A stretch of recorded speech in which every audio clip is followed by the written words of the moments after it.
Welcome to the Tuesday Nights Targeting Podcast. I'm your moderator, Ella. Tonight we have a special guest. And if you are new to the call, please stay on and we will get you some additional support, some additional TalkShoe podcast numbers, and some helpful links and websites. This is a solutions and educational-based podcast, but the views and opinions of my guests are not necessarily my own personal views and opinions. My goal is that everyone can obtain something out of tonight, especially a feeling of empowerment. If you have any suggestions, comments, questions, or especially are in need of some additional support, please don't hesitate to email me at tiangel2016@gmail.com. So, Stephen, I'm going to let you tell us a little bit about yourself. I mean, you have such an extensive history. I guess let's just start maybe, most of us know you as an actor and you've been a movie star. So maybe we can, how did you get into acting? What made you wanted to pursue it? Where were you living at the time? Maybe we can start back from that point on, prior to your target. I was a jock in high school and incredibly vacuous. And I was kind of a popular kid. I wasn't a kid that got picked on or beat up. I played a lot of sports. I guess in terms of my morality or sensibilities or whatever. I mean, if someone on my team or even some kid in my high school gym class, if someone got picked on, now I wasn't a bruiser or anything like that, but I would stick up for the underdogs, and I always had a diverse sort of set of friends. I had my jock friends. I had my stoner friends, and I had my nerd friends. So I really didn't belong to any particular group, and I was never a group person per se. The woman I'm with now, I've been with her 14 years, and we actually dated way back in high school. So that would be like, what is it, Kim? Close to 40 years ago. So she knows my essence, who I was then, and, according to her, I really haven't changed much in terms of my character, I mean, I've been beat up, but I think that we all sort of develop our personalities by the time we're about 4 or 5. I think there's some theory anyway that once you're 4 or 5, you've kind of established who you are as a person. Your personality's kind of established, and then things that happen in life change you. But your character or who you are is kind of developed. And I was always a pretty honest kid. I was a wild kid. I came from a crazy mother. She was very much like a narcissist kind of personality type, but I really didn't focus on that too much. I just got busy doing sports, and then when I got out of high school, I got discovered by a modeling agent. Eileen Ford from New York had visited Vancouver, and she met me. So she invited me to New York, and then instead of going to New York, I went to London, England. And I was kind of short, to be a male model. And granted, I'm like 19 or 20 at the time. So, but I was very driven, I've always been pretty driven in all my endeavors. So, yeah. Yeah. So what year was that? That was like 1978. Okay, 1978. Yeah, I'm old. Hi, man. So anyway, then I became like a pretty successful young guy, in London, and right. It was the beginning of the punk scene. So I knew a guy that managed punk bands, and I had a Swedish girlfriend, and her best friend was dating this bass player in this band called The Clash.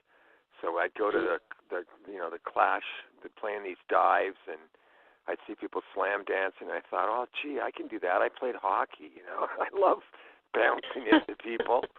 And I had a kind of wild, really diverse life in London. I got really successful. I was one of the first men to do Men in Vogue.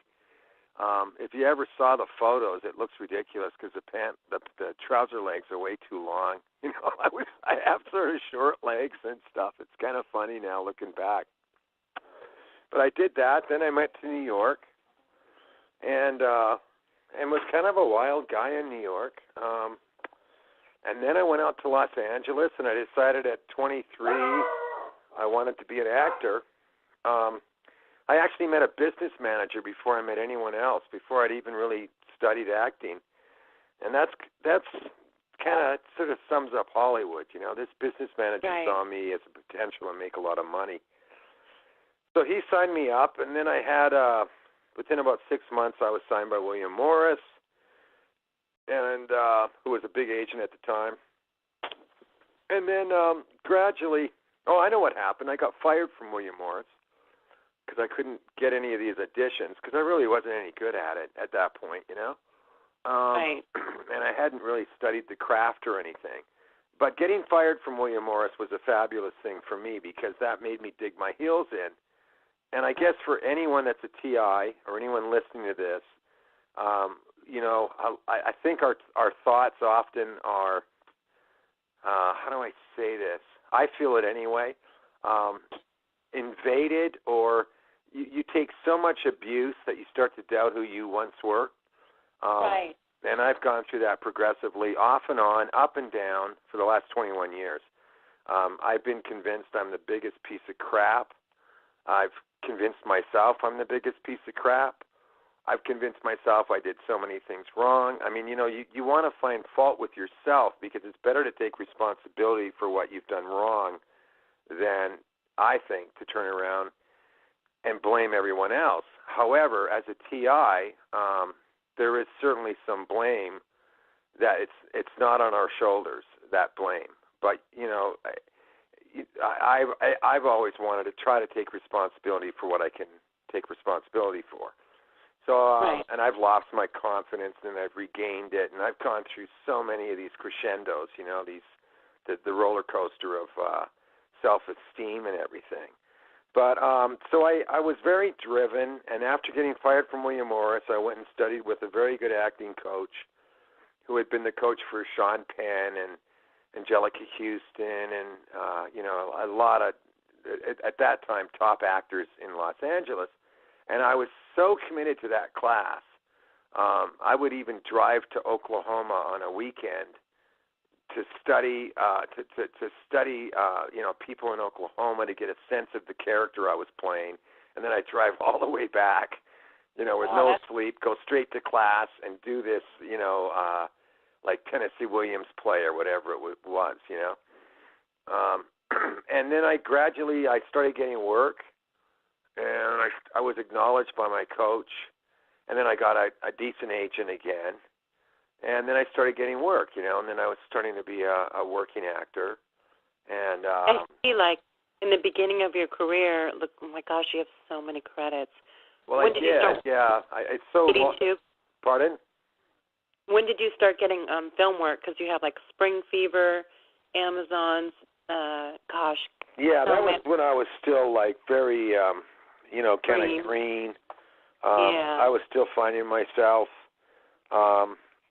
Then you have, like, Behind Enemy Lines in 85, Alfred Hitchcock Presents, Modern Girls, The Stepfather, Burglar, Cameo by Night, American Gothic. So then as time's progressing, you're getting bigger and bigger parts, I see. Right, because you see, Tim Burton was a young director at the time. I now believe that Tim Burton's very, very dark and into the occult stuff. But at the time, you know, I didn't know. Right. You know, you're just trying to get work, and I meet Tim Burton, and him and I become friends, and then, you know, you go to dinner parties, and people talk about some pretty strange things, and you know, you just think it's just crazy talk or weird talk. You don't know if there's you know, you don't realize there might be something truthful behind any of it. Anyway, I did pretty well. Then I bought a bar. I was partners in a bar in Venice Beach, and I started a poetry night there, and then I fought my other two partners. One guy was Jim Budman. He was the brother of this guy, Michael Budman, who owns Roots of Canada. It's a big clothing company. They did both the Olympic jerseys, I guess, at one of the Winter Olympics. They provided both the U.S. and the Canadian team with their uniforms, and I was very close with those guys, and I fought to have a theater company in the bar, and then Sean Penn did his play in my bar, and he was married to Madonna at the time, and I'm this young 26, 27-year-old guy who's already lived in London, England, New York, and now Los Angeles, you know, and a guy from Canada originally, and everyone wanted to come to my bar in those days. So I was kind of on the map at that point, and I was starting to get good jobs, good acting roles, and I was really driven. And then I did a series. I bought a house in Hollywood Hills. I sold my partnership in the bar because those guys both ripped me off. Him and my other partner ran the Forum. I don't know if anyone on the line knows about Est or Warner Earhart or anything about like the Forum, Est. It was a weekend workshop where in a weekend you go and you're convinced that you're worth nothing, and then it's freeing, and you're suddenly, it's this cathartic experience from a weekend kind of thing. Now I don't believe in any of that crap, but at the time it was this weekend workshop, and people would have these cathartic kind of makeover things, right? But both my partners ripped me off in the bar, so I walked away. And then I bought a house under the Hollywood sign, and I had a horse up the street at this stables. And I just had my nice little life. And then I decided I was offered this series in Canada, which I didn't want to do. But I'd met a woman that was a English professor of theater, associate professor at USC. I knew her briefly. I wrote theater plays with her. I rewrote one of her theater plays. I wrote a screenplay with her. I never asked for any credit for this stuff. Anyway, she was pregnant. When I met her, she was suicidal. And I don't know who she was connected to or whatever, through the universities or whatever, or whether she was part of some kind of she's from a military family, and now I've learned much more about military families, and I've learned much more about, it sounds a bit trite, but any of the associated projects with MK Ultra, and a lot of the military bases were involved in those things at that time, that she was growing up in Kansas. So I don't know for a fact if she was involved in that, but all I do know is I knew her for a very short period of time. I didn't convince her to have an abortion because even back then, I didn't really believe in abortion. So she had my child, and then she told me it wasn't my child, and I said, okay, and then I got hit with a lawsuit, and then I started paying child support before a judgment was made or a DNA test was made, and then this lawsuit just went on off and on for like 7 or 8 years. I spent like a fortune in lawyers. And every time she sued me, I had to go back to court, and even though I was paying child support, and I had to pay her lawyers. And that whole system out in California is really, really debilitating. And it was the first time, I think, that I'd ever gone through, up to that point, and I guess by that time I was about 30, 31, I hadn't really ever been accused of being a liar or being accused of being abusive towards women. I'd never had any false accusations. I'd never had to defend myself. I'd been wild, and I'd admit to anything I ever did, but I'd never been attacked like that, and it really, really affected me. It really hurt me a lot trying to defend myself against these accusations. Anyway, I was very depressed from that, to be honest, and then I was worried about paying my mortgage and on my house up in the Hollywood Hills. So I was offered a series in Canada, which I really didn't want to do, which I didn't believe in. What year was that, may I ask? That was about 80. Let me see.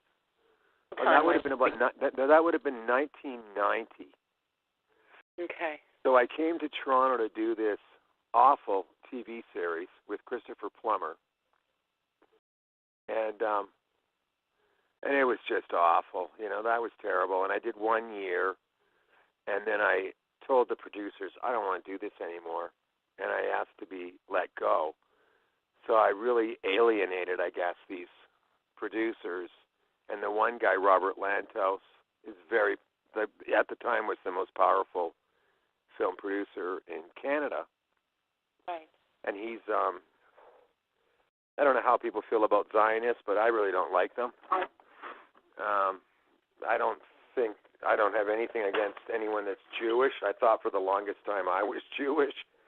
I discovered I'm not. I'm actually Mennonite from my father's side, but I thought I was Jewish, I didn't really know. Yeah, so I don't have any, hatred or anything to say about, the Jewish community at all. But I do not like what Zionists represent. And Lantos is one of the few people that just, right on the outside will admit he's a complete 100% Zionist, supporter of the Zionist movement and things like that. So I've spoken out about him in the last 8 years. I believe he stole a treatment that I wrote. So I'll try to jump ahead. So what happened is I met a girl while I was doing that series in Paris. I knew nothing about her. I think she was put on me. She turned out to be a prostitute and a call girl. I had 2 children with her. I believe she was mixed up with this Lantos guy. And then when I came home unexpectedly and saw bruises on her face, and my 4-year-old son told me about men hitting Mommy, I went to the Children's Aid in Canada, which is like community service or whatever, because I had a farm in Canada by then, and I'd sold my house in L.A. to pay off legal fees. And so I went to the police were called in. My 4-year-old son's life was threatened. He was threatened to be hurt if he talked to his daddy, me. I recorded that conversation, and I'll just say I've made maybe 300 copies over the years of that one conversation with my 4-year-old son 21 years ago. And I've had every single copy, whether it's a safety box, a storage space, a friend's place, a storage space. All the copies of that conversation have been stolen with the exception of the original, which I've kept on my possession at all times. So my children were stolen, taken to Europe. I hired lawyers to prevent that from happening. But the lawyers I hired, they were connected to this guy called David Tilson. His wife was the lawyer I'd hired. David Tilson's an MP. That means like a senator in Canada. And she filed in the wrong county, which is a joke because that's just ridiculous. She knew exactly where I lived. And my children were taken, my son and my daughter. They were 4 and 3. And then that's when the targeting started 21 years ago. And I kept trying to find out who had beat my ex-wife up and given her bruises and who threatened my son's life.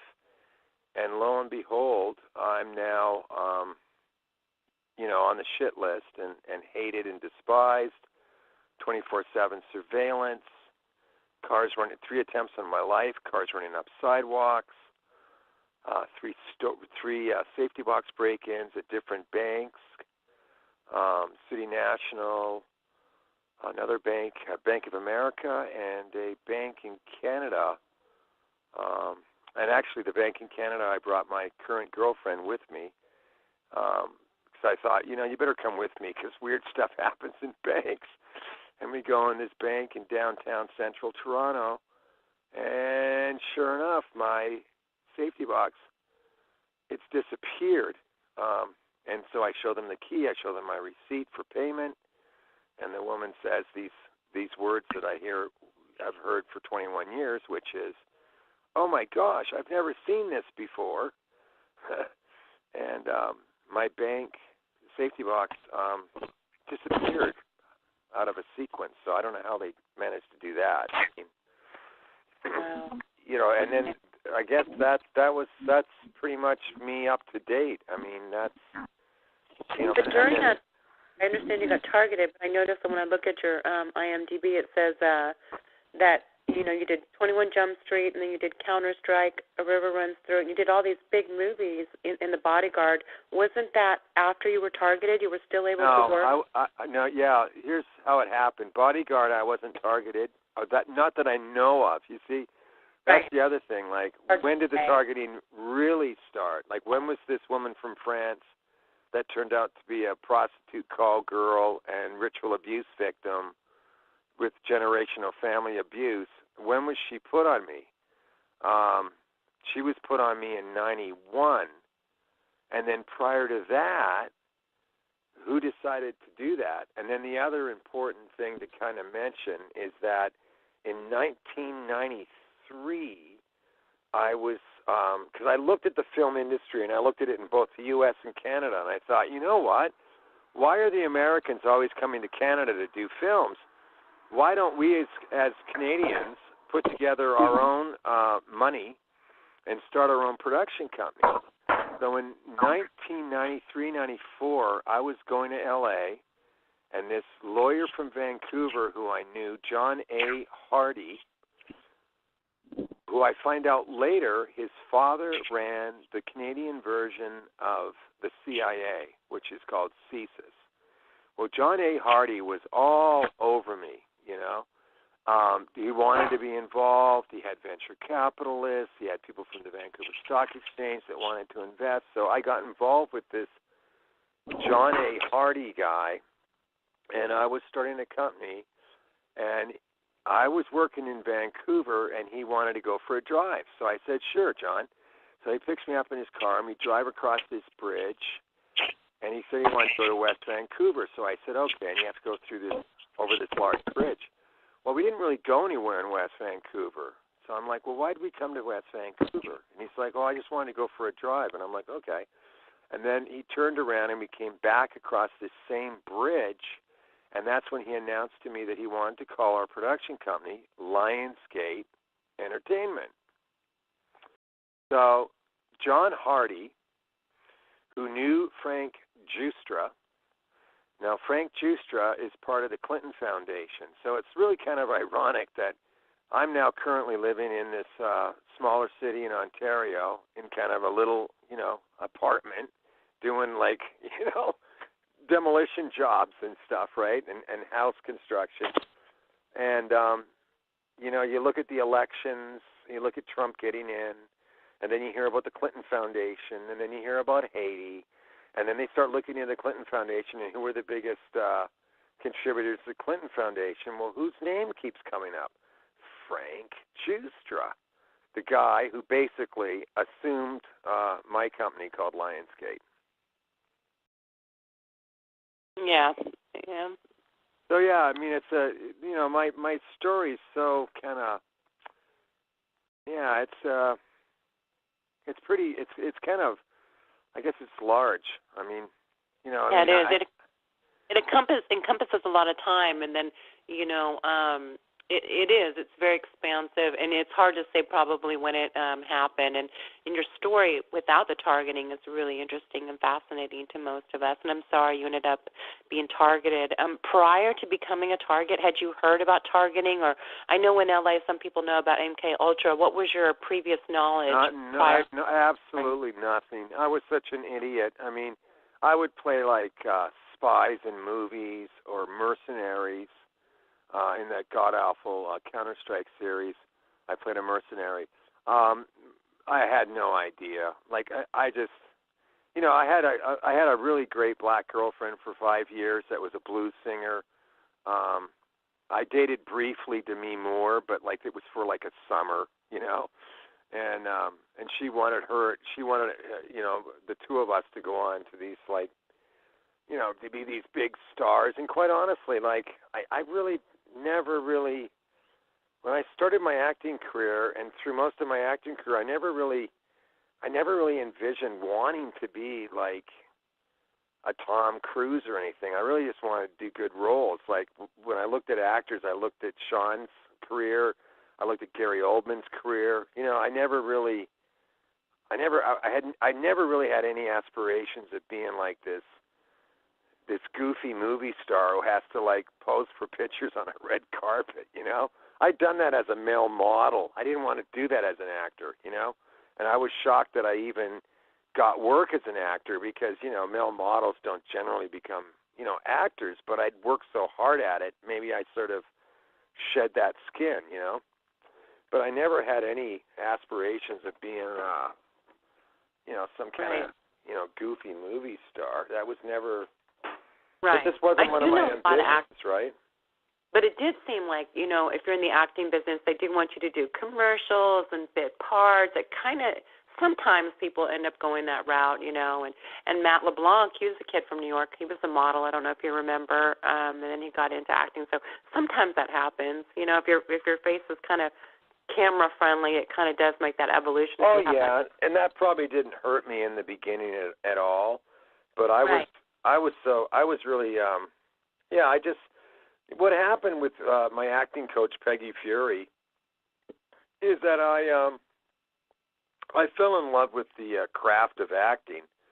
It wasn't until I got fired from William Morris and went and studied with Peggy Fury that I, you know, they say, you know, like, I don't know, it's like passing through the eye of the needle. It's like I finally got it. Like I realized, wow, this is what I really want to do. Like I really loved, you know, the craft of acting.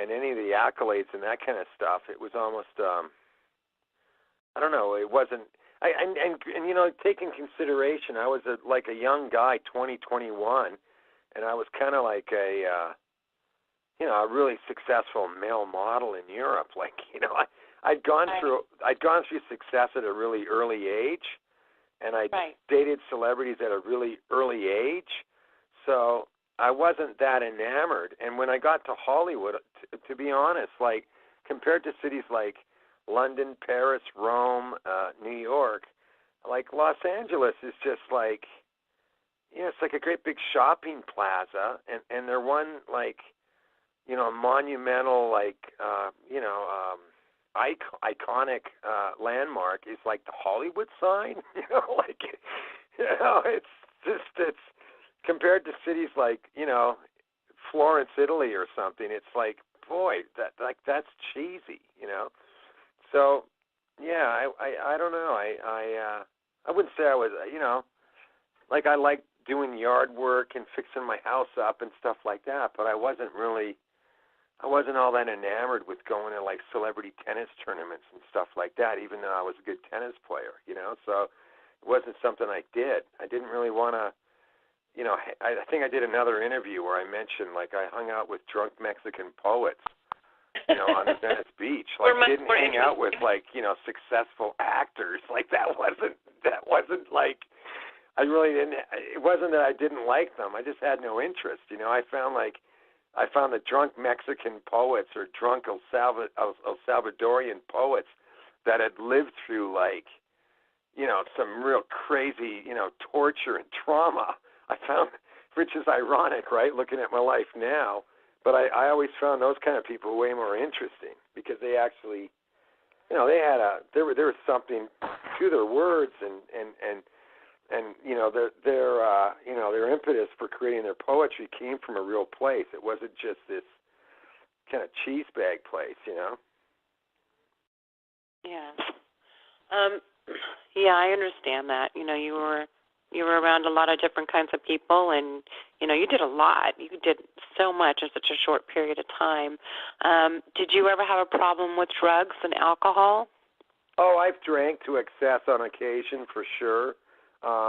Fortunately, I've never been I've never been a drug person.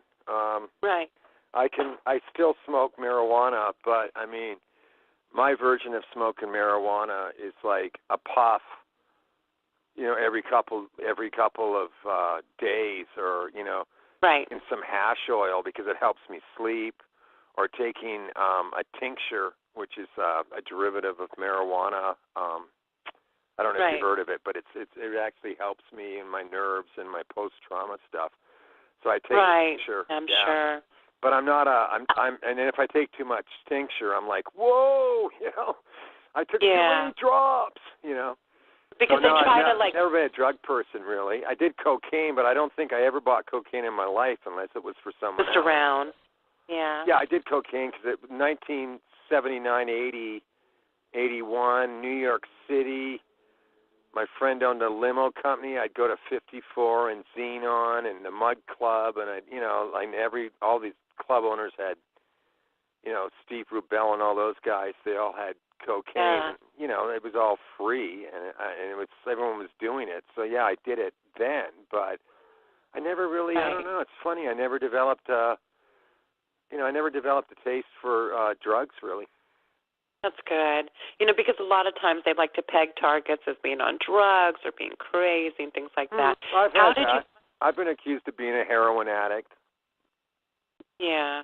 How did you find out about the word targeting, and who did you find something online? Had someone mentioned it to you? How did you realize that? I'm glad you asked. That's a really good question. So here's my version, and I think this is maybe why my story might be helpful.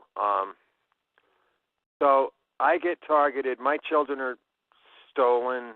I'm now enemy of the state. And funny enough, 1990. Okay, so I lose everything by 96, and I'm actually homeless by 97, and I'm sleeping on the Venice boardwalk. I have no friends left. My family has completely turned on me, and I have no support system. And in those days, 1997, I did not know anyone else that had gone through this. So at that time, not because I'm an egomaniac, but just because I didn't meet anyone else, I really thought I was the only person. And the only thing I could think is that this is like spy agency stuff. This is the way they could break in, and no sign of break and entry, get in my safety boxes, all the mind games and all the stuff that was done to me. My phone lines would be interrupted. I wouldn't get the person when I'd phone to call someone. My phone lines would be rerouted, and then I'd go into the office and ask to speak to the person that had talked to me on the phone.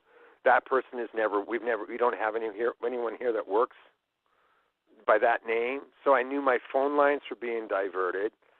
Yeah, it was pretty crazy. So I didn't know anyone like me. And then in 2002,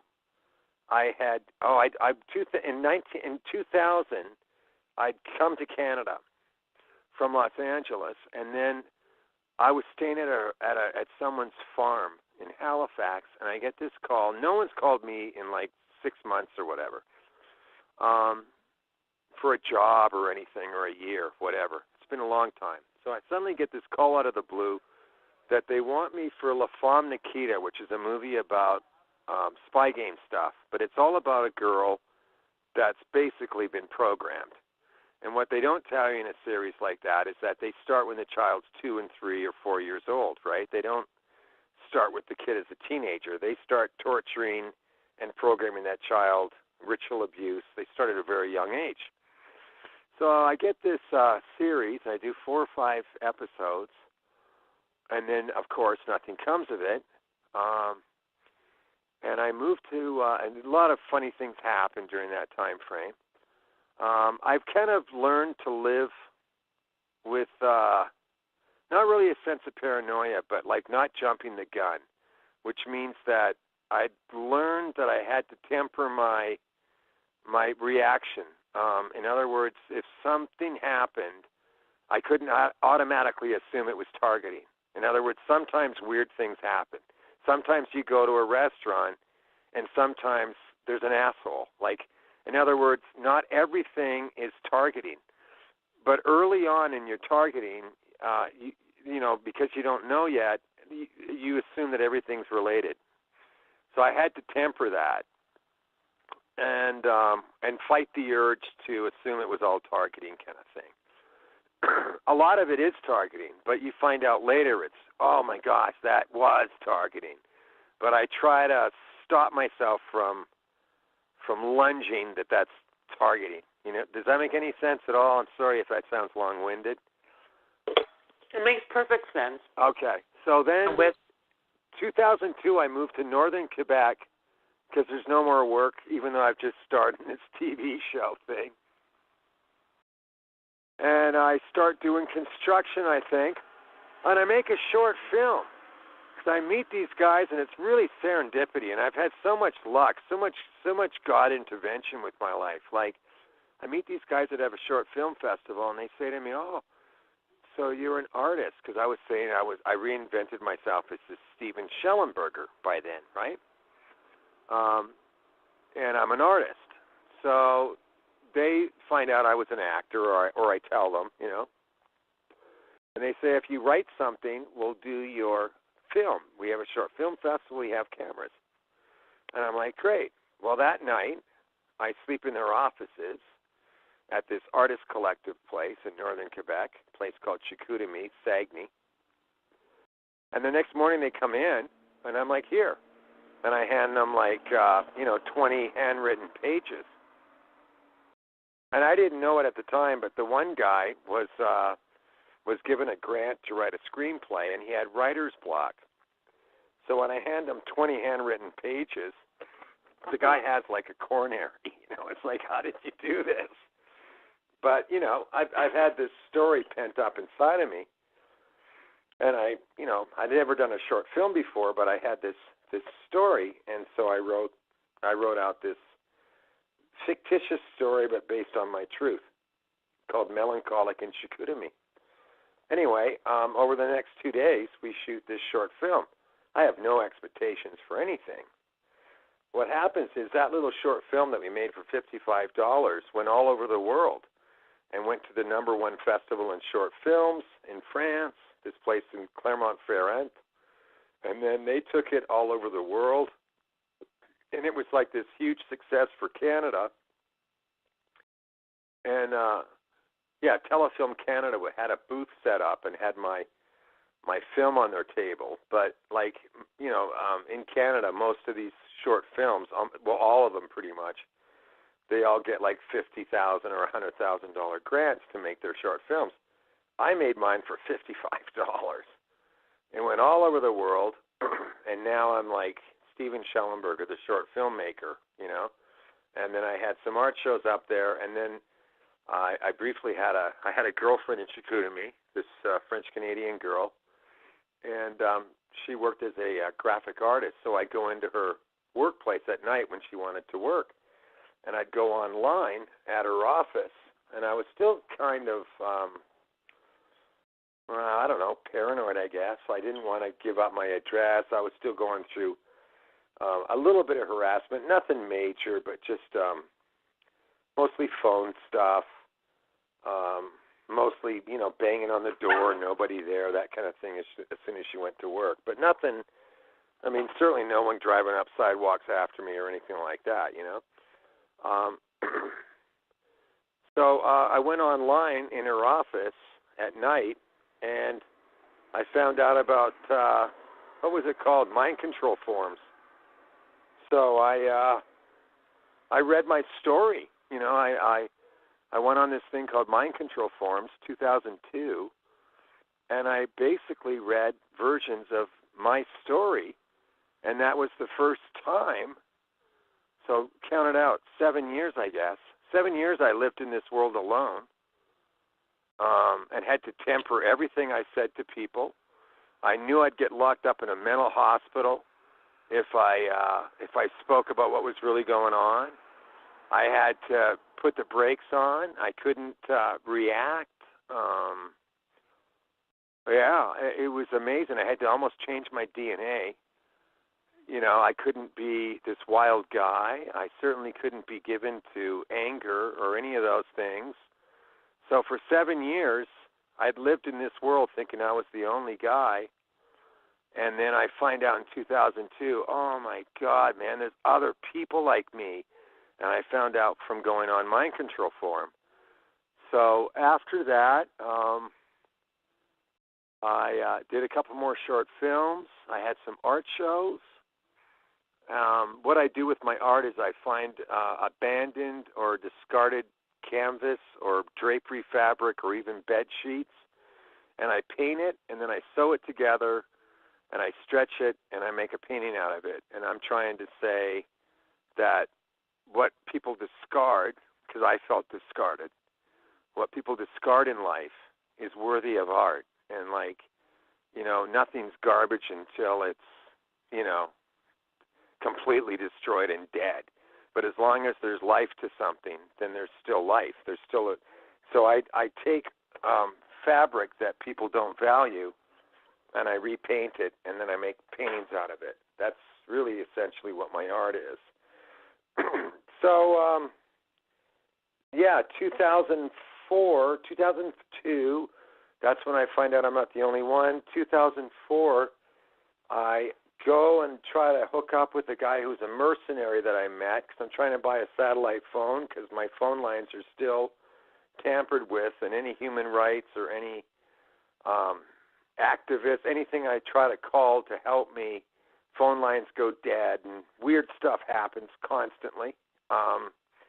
So I try to meet up with this mercenary weirdo guy I meet at a tattoo parlor in this place called Woodstock, and I can't find him.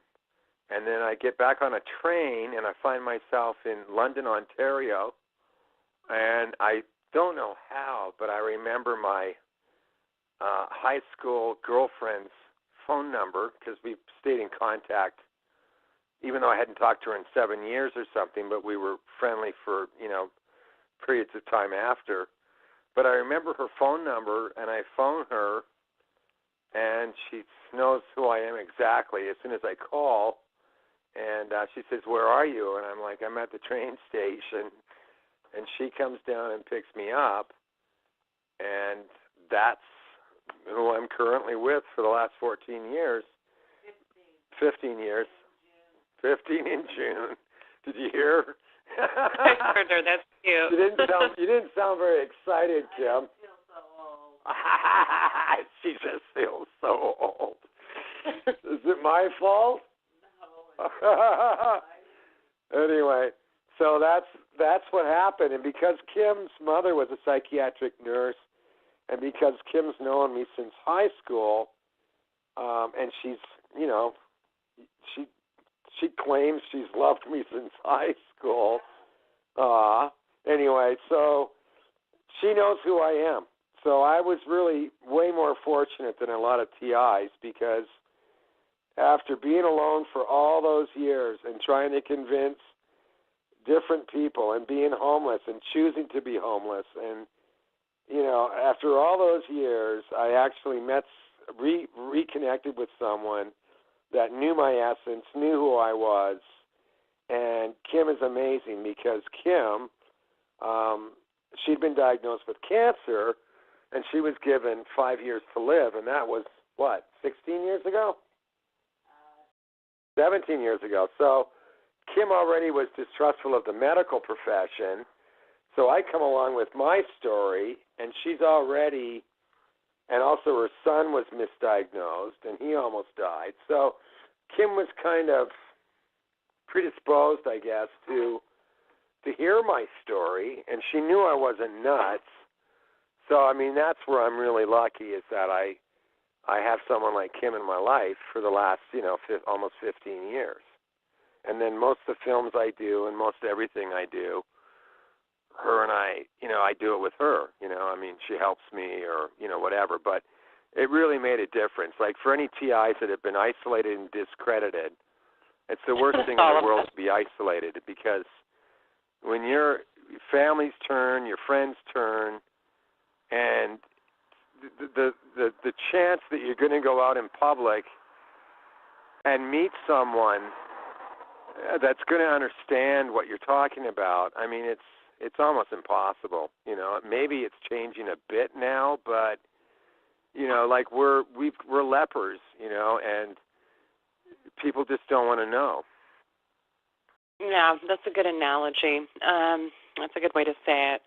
You know, some of these relationships can come back. I mean, I'm working on mending some myself, but, you know, I'm happy that you were able to find your high school sweetheart, and it still kind of has a, you know, there's tragedy, but, you know, you found your high school sweetheart, and now you're making art. And what about activism? I know you're trying to get the message out, and what do you think needs to happen in order to stop this? What steps have you taken personally, and what steps do you think are the most effective? Well, I'm amazed. I mean, I got to say, like, the glass is either half empty or half full. I'm looking at the glass as half full right now because, I mean, for the longest, I'm like one of the survivors of this thing for so long, for people are actually right now, just in the last, say, 4 to 5 months, people are actually, I think a lot of it has to do, believe it or not, with like things like child trafficking being exposed, what the Clinton Foundation is up to, people coming to realize how evil the governments are, the pedophilia in D.C., London, all over, major countries all around the world. Like, this is all getting out there. Whether mainstream wants it or not, it's getting out there. So it's causing a lot of people to question a lot of things. And I think that for the first time, the last 3 to 4 or 5 months, people are more willing to actually hear about what, a targeted individual is. And I often reference that article. I think that's like a badge of honor, the fact that the New York Times, because Dr. John Hall had contacted me, a couple of producers, unrelated, but 2 producers in Los Angeles wanted to do shows on targeted individuals. Well, both those things got canceled. And I told both producers, you're probably going to get so far, and then somebody upstairs is going to say, no way, we can't do it. And that's exactly what happened. And then the New York Times writes this kind of scathing article on targeted individuals. And to me, that's like a badge of honor, because now we know the New York Times is nothing but crap, And the fact that the New York Times would write this, scathing article or this crappy article or, denouncing targeted individuals, why did the New York Times even bother? Well, because they were probably afraid that people were starting to understand or realize that maybe there was something to targeted individuals. So I think that's a good sign. If the New York Times is trying to slam targeted individuals, that's a really good sign. That means we're actually making progress. But it's almost, Kim said today to me, it's like, target, like this kind of directed energy weapon, targeting all this stuff, it's torture. It's absolute torture. And it's people are almost more, they're all, people, it's more believable that there's pedophiles and there's people like trafficking kids and abusing children. It's like the last frontier seems to be this war on our minds and this targeted individual stuff, which is, it destroys you. It's torture. It's concentration camp torture, really. It doesn't look like it, maybe, and our neighbors don't see it like that unless they're in on it. But it's torture. It's absolutely torture. And I think people are coming around about it. The reason I've spoken out lately, there was no real reason other than, I was very involved in pedogate because of what happened to my children, and I believe my children were ritually abused. I don't know what my children are, really. I didn't see them really for the most part for 20 years. So, I mean, your guess is as good as mine. But their mother has every indication. She's got dissociative identity disorder. She has all the characteristics of someone that's been ritually abused, tortured, is a victim of all that stuff. And then what? You think they're going to leave my kids alone? No, I'm very doubtful. So I have to live with that as well. But I can't remember what I was saying, but yeah. Yeah, we were just talking about, what's happened, what it's going to take, and we were just talking a little bit about historically. Oh when yeah, it's and how we're going to change things. Well, I think things are changing. The only thing I know that really has benefited me and helped me. Remember, I had 7 years of this, and I'm thinking I was the only person in the world. Maybe I was lucky in a weird way because I had to have a spiritual bond with God. I mean, I didn't really have any choice. It was either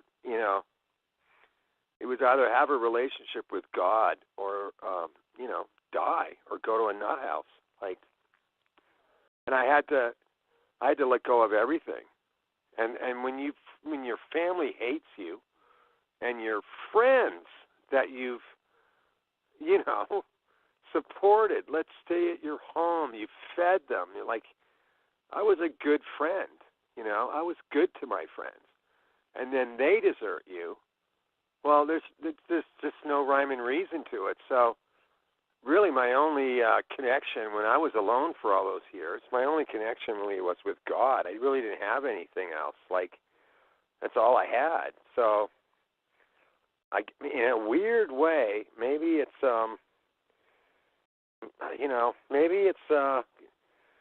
maybe it's good. I mean, would I have had that close relationship with God if this not happened to me? Probably not. I had a relationship with God prior to this. My ex-wife hated God. I never did. But I certainly never developed a relationship like I've got with God if it hadn't have been for this. So it's one of those things. And, I just wanted to say this at the outset of the interview. I looked up when this first started happening to me, I found something from an old Webster's dictionary. I had looked up strength, the definition of strength. And, modern day, we think of strength as, I don't know, overpowering someone or Terminator and Schwarzenegger or something AI or, attributes. Transhumanist like soldier, strength is overpowering. And the old Webster's dictionary, the definition of strength was the ability to survive. So for anyone out there listening, if you're surviving, you're exhibiting strength. And it doesn't mean that you overpower someone. It doesn't mean any of those things. It just means the ability to survive. And I love that. And that kept me going also for years, Yeah, I like that. And with inner strength sometimes comes wisdom as well. Yeah, well, I hope so, I kind of fluctuate on that one. I fluctuate between has this really helped me or how much wisdom have I gained? I know I've gained wisdom, and it's awful because I've seen so many things unfold the last say 5 or 10 years, and oh yeah, getting so many emails from people, but I've seen so much change in terms of just people waking up basically, and I was prior to this happening to me, I'd help out homeless people, but I was never what I would consider some quintessential conspiracy guy. I was just living my life. I really wasn't preoccupied with any kind of conspiracy or anything like JFK, who killed him. I was like everyone else or a lot of people. I just didn't really care. And what I've noticed is the last 5 to 10 years. Wow, man, boy. A lot of things have changed. I mean, you got a president. I'm not saying Trump's perfect because he's not, but for a while there anyway, he's calling mainstream media fake news. How awesome is that? That's pretty amazing. That was really awesome. I love that. Yeah. So your world, the world that we've thought we've lived in, and the world that I thought I lived in all those years ago, it's a much different world than that. And I think that's why things are changing in the last, 4 to 6 months or whatever with TIs. I find that it's just the timing of it. Right now, people are actually, they're just willing to listen. And I know that Dr. Catherine Horton has come on your show, right? She's been on the show a couple times. Yes. Yeah, she's amazing. Yeah, she is. She's one of really, our little really great. And, you know, she has to struggle, too, because, and that's so telling. You know, we know she's telling the truth, right? But she's had to struggle as well because her husband doesn't know what to think half the time, whether it's real or not. And yet, there's nothing about Catherine Horton that comes across as unstable, a liar, embellishing a story. You know, like Catherine would have no reason to tell her story if it wasn't real. You know, and you know that's the other thing. It's like none of us would ever invent. Like, take me, for example. I was a successful or relatively successful, you know, actor, right? Hollywood actor. Why would I invent a story that cost me my credibility, that destroyed my life? You know, like, what kind of lunatic would I have to be to invent a story that's so unbelievable if it wasn't true? Yeah. There's no reason. And then You know, so many of us get our, you know, our mental health becomes in question, comes to question for a lot of people around us. How about your family? Do you have family that are coming around? I mean, because No. this is coming out, and you know, No. we have to say, you know, thanks to the internet for the most part. But I have a really kind of rotten family. My sister, when she was 16, she was involved in some really dark stuff. And she cut the head of a cat off, and it's rumored that she was involved with the Satanic Church in Victoria. So, and I never had much of any kind of relationship with my older sister, so it doesn't really surprise me that. And my sister's also, of course, in the you know, she's the one that decides if an elder person is mentally stable or not, that kind of thing. Like, you know. I mean, I don't even know what she's done to elder people in Victoria. I can only imagine it's horrendous. But, yeah, my sister's despicable. And so, you know, like, for the longest time, I just wanted to forgive her, and she doesn't understand and everything. No, my sister's just plain evil. Like, she's just worthless, just a piece of garbage. Like, you know, at a certain point, you have to kind of cut people loose. And, you know, you pine over your family or you pine over your friends, and then at a certain point you just have to go, wow, those people were like garbage. You know, like they're just awful. Like, you know, I can't even wish her well, you know. Like, I don't think she's done anything. She hasn't contributed anything to life. She's contributed nothing to this world, to humanity, nothing. So, no, my sister. It's just garbage. Like, you can't beat yourself up. Like, I remember I said on the outset, like, I try to take responsibility for as many things as I can. And I beat myself up so badly over the years because, I did this wrong or I did that wrong or, you know, I punched out that guy that shoved his girlfriend in the bar and I shouldn't have and things like that.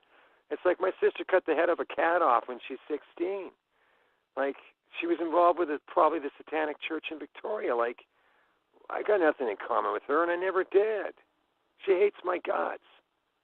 She wants to see me destroyed, so cut her loose. You know, there's nothing to be gained there.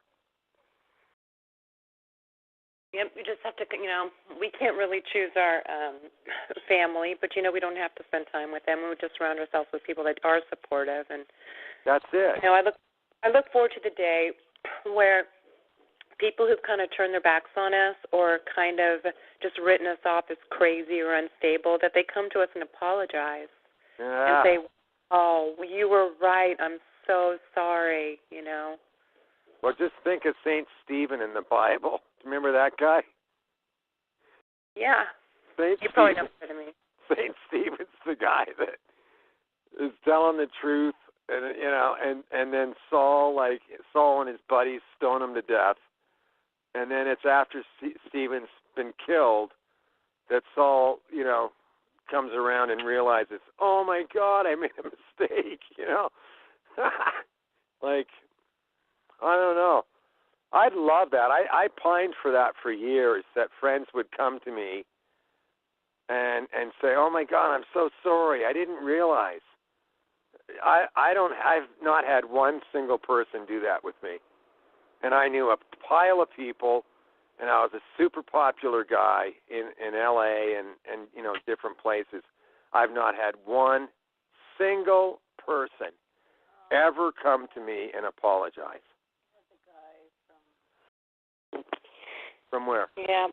I'm not sure how long it's going to take, but, I think, but you've noticed over the years, because this has been happening to you so long, and I've talked to other people who've been experiencing this, 10, 20, even 40 years, and they're still skeptical. They have set in skepticism, of course, after 30, 40 years, but they have seen a change, and so that gives me hope. Yeah, I wouldn't really pine for that too much. That's something that I think we have to kind of let go. Because I just don't think that's. I don't know. That means we're still off balance, hoping that they come around and realize. And it's like, it's on God's time. It's not on their time. And it's like, have you not noticed how sometimes once people make up their mind, that person's crazy. Like about me, let's say my neighbor. Let's say just arbitrarily, like some neighbor decides I'm nuts. Right? And I try to convince this neighbor, no, I'm not nuts. And the harder I try to convince the neighbor, look, here's some coffee and here's some soup I made. And the harder I try to convince my neighbor I'm not nuts, it's almost like the more the neighbor's going to believe I'm nuts. And that's why I've in my case anyway. I found my best. It's not that I'm going to ignore them per se, but I'm just going to go on and live my life. They can see what I do. They can see the films I make. They can see the art I make. Like, I couldn't be crazy and write, direct, and star in a film, which is out right now in festivals. Like, I couldn't have done that. I couldn't have, put together an art show this last Saturday. Like, I couldn't go and work every day doing demolition work on houses. Like, if you really want to analyze me, well, look at what I do. Like, look at my works, but I find that when I've ever been off balance trying to convince someone I'm not nuts and it's real, it just seems to be, and obviously the people that design this, whether it's the Nazis or, the paperclip guys that came over in conjunction with all the scientists here, however they designed this, this targeting, they knew what they were doing. Like they've spent, and when you hear about the Pentagon missing $7.7 trillion, well, that's all like black op money. That's their secret science projects, and that's the stuff that they've done with us. I mean, they have worked their ass off and funded this torture incredibly to like destroy people like us. So for us to try to undo that, I'm not saying it's a lost cause. I'm just saying ignore them. Yeah, and ignore them till there's some evidence, I guess. I know people are working on that. And your contributions help, too, just people coming forward and talking about what's happened to them and people seeing the correlations as this, slowly unfolds, I think is, I'm grateful for you for doing that. Yeah, I didn't do anything great, really. I mean, I just survived it. I survived it for myself and for my kids. My kids were always, the only reason I ever stuck with this was for my children, really. I never got my kids back. I never, and my kids act completely like, hey, Dad, after me not seeing them for like years and years, and everything's normal. It's like everything's not normal, So that's really strange. But, I kind of want to see like us being targeted. It's almost like, it sounds so bizarre maybe some people will be offended, but it's almost like a kind of badge of honor. It's like we must have been selected for some reason. And then when you also consider like, well, how many people in mental hospitals and how many people in prison and how many of the homeless people that you see, I mean, how many of these people, were targeted, and like no one's ever gonna believe them, Like, you just wonder how much of the general population has actually been targeted. I bet you it's a lot higher than what we think. Oh, yeah. I mean, we can only imagine. I mean, that just makes sense to me. And there's so many people sitting in their houses that don't know what's happening to them, or there's people that are going through things that just, they're just trying to make sense of whatever's happening in their life, and if they start to look into it, they might realize nothing's making sense. But it takes a while. I was targeted for quite some time before I knew what was going on, until it became overt. So when did you get targeted? What year? it started in about 2003, 2004 is when I look back when there was a profound difference in the way people treated me, and I started having some strange physical things were happening to me. That's just when things changed right then. And then I was being followed, but I didn't think anything about it. I just thought, oh, people in LA are just weird or whatever. And then I moved to Oregon, and I just started to notice things happening. And it's kind of a complicated story, and I'll share it sometime on another one. But, it kind of followed me up to here, and then it was behind a particular man who was stalking me is how it all started, really.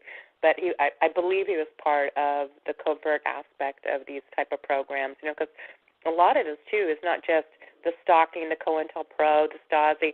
Some of this, in my personal opinion, I mean, I've come to believe some of this is actually experimentation. Oh, absolutely. I agree with you. Yeah, that's what I mean about the trillions of dollars that they lost at the Pentagon. Right. And all the child trafficking money and all the drug money they've made, the CIA. Where's all that money gone? It's all like undocumented money, right? I know. It's all gone into these kind of projects. Like, they want to control how we think, and that's the deal. And we are probably, I mean, I've thought about that. I'm not saying I was the number one or the first guy. I know I wasn't, but we're all some kind of crazy experiment. I really do believe that as well. Like, they have studied us, and they watch us, and they watch our reactions, and it's like, what a bunch of fucking losers. Sorry, but what a bunch of losers. Imagine wasting your time, torturing people, and then monitoring their reactions. Like, what a bunch. Like, anybody here that's listening in that's from one of those agencies, get a life. My God, how pathetic. And how can they sit there and listen to live your life like that? What a waste of space you are. Well, Stephen, at this point, if it's okay with you, can we do questions and answers? There's people who have their hand raised that would like to ask you questions. Would that be okay? Someone's going to tell me to go straight to hell or something. Oh, go to hell, Stephen. Come on. What's Melinda? She's on the call. Yes, my dear friend Stephen. How are you? You sound wonderful. I'm just so pissed off. I can't believe it. Why? Well, I always get pissed off talking about this crap. But anyway, I'm good. I'm good. Yeah. I made a great painting today, so that's good. My painting was all about my labs, and it's all about experimentation. So it's funny that came up. You would think that the MyLabs would have at least come out. That's what's interesting is the super soldiers. They have conventions, and yet nobody has picked up on the MyLabs. Yeah. Because that's, straight to AI. But anyway, I studied with Peggy Fury, too. What year did you study with her? I studied with her after William Morris fired me, so that would have been about 82, 83. Yeah. And that's when Sean was there, and Nicolas Cage was there, and Michelle Pfeiffer and her sister Dee Dee were there. And there were 3 classes. I don't know. Were you in one of the classes? Or were you doing privates? No, in the classes. We had a good class, too. I was with Milton around that time, Milton Casellas, and we had tons of people in our class, too. The movie star classes. Yeah. Peggy I adored. I just wonder if Peggy was targeted, the way she died. So no, because she used to fall asleep in class. Well, I know she had narcolepsy, but but she kind of had that under control. But and driving on the freeway, she would be really cautious. So it was kind of strange. Do you remember Bill? Do you remember Bill Traylor? Yes, Bill Traylor. Yeah. Yeah, I was one of the few people in class that really. Bill would get mad at me and stuff, but I got a lot out of his sensory work. I used to love doing his class. With Peggy too, she was wonderful with it. But Bill could be cruel. Yeah, Bill had quite a temper. Yeah, he's an alcoholic. He'd show up like drunk at 10 in the morning. Mm. You remember Bill like reeking of booze at 10 in the morning? No, I wasn't. Bill was not in my class. Although I spent Christmas Day with him. I've got a call coming in. Okay. Hold on a sec. Okay, while we're waiting for Melinda, this time I'm going to start from the bottom up. I have them in numerical order, but apparently the order is not accurate. So I'm going to start with Southeast Florida. Okay.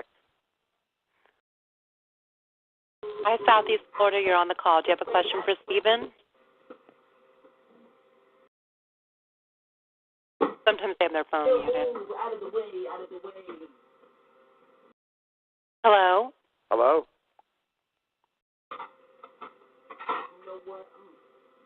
I don't. We'll go to the next person. Sorry, we couldn't hear you very well, so I'm going to go to Colorado. You're next on the list. Hello.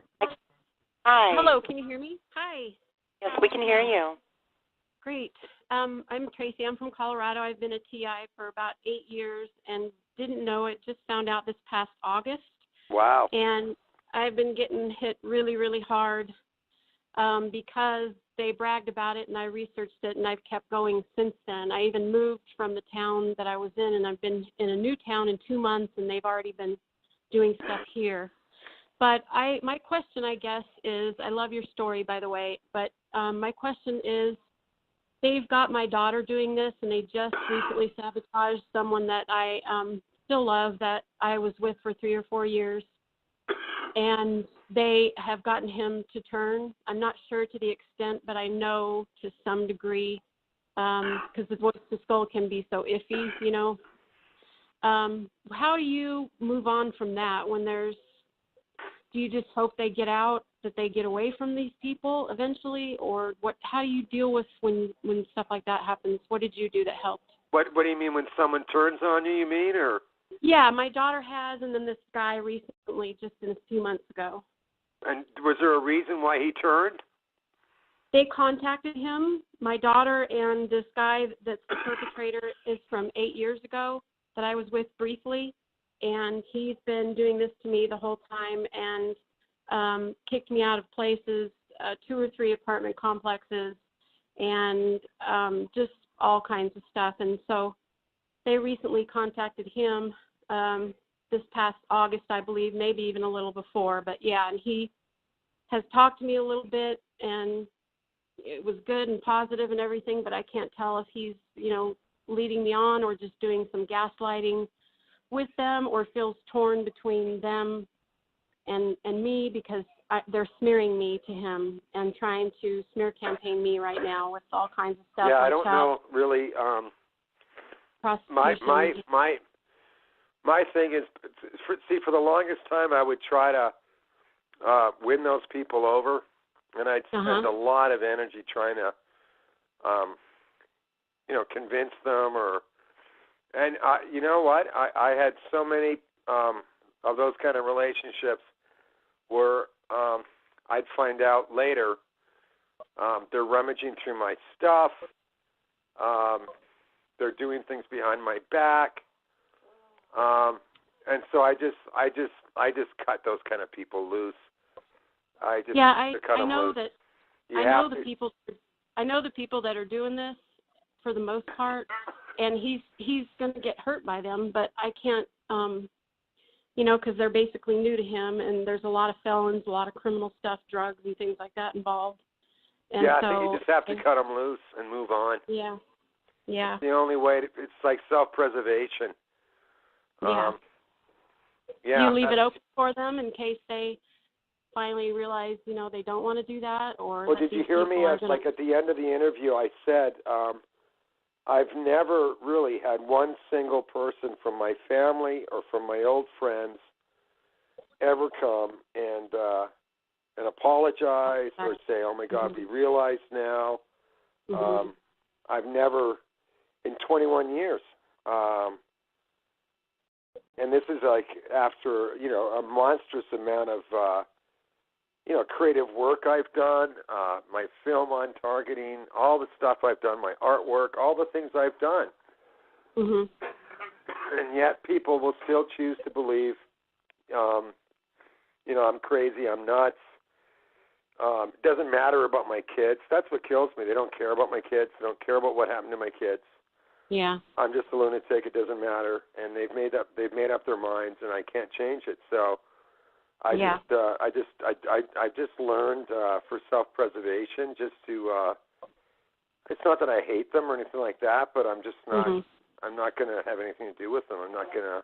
Yeah. I'm not going to pine over those losses. It's awful, but.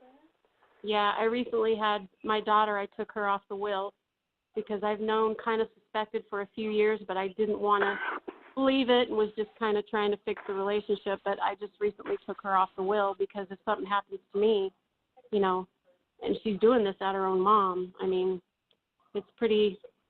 Yeah, it's upsetting. We don't know how. That's one of the great mysteries. And for anyone else listening, it's a really good question actually, because that's one of the great mysteries. I don't know how they turn people. I don't know how they do it. I really don't know.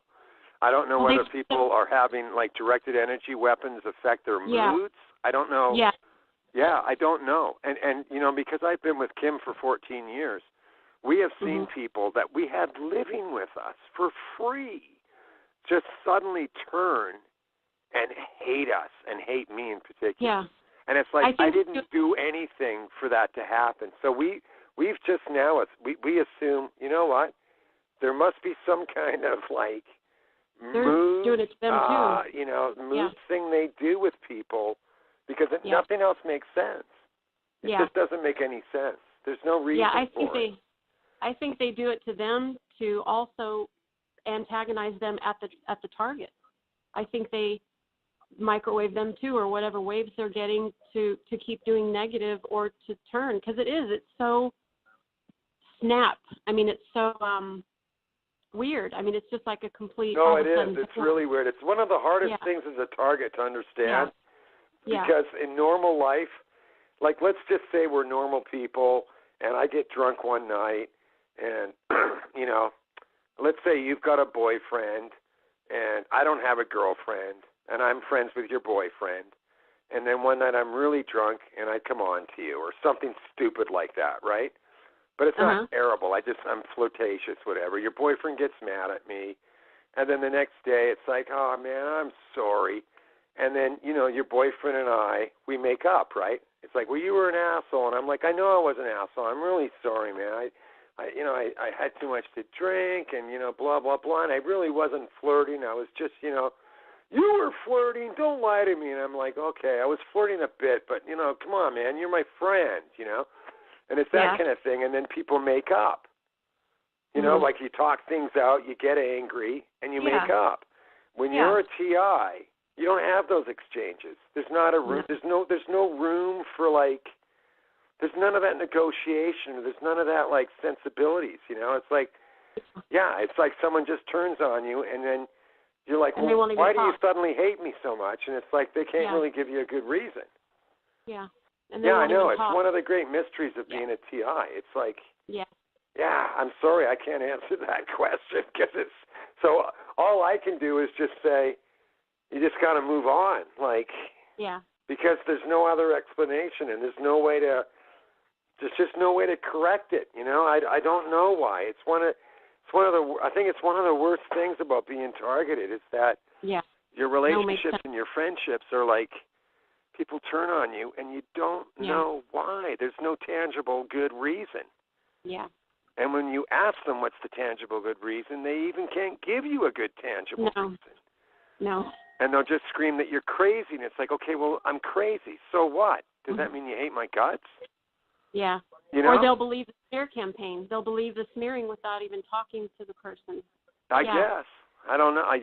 I don't know. Yeah. It's, but I definitely think they're influenced by they're getting beamed too in some way negative to be at the target. Yeah, to isolate. because them. if I hear something about you, and let's say it's a smear campaign, and let's say I hear that you like, you know, you did something, I don't know, you were stealing money from people at work and things.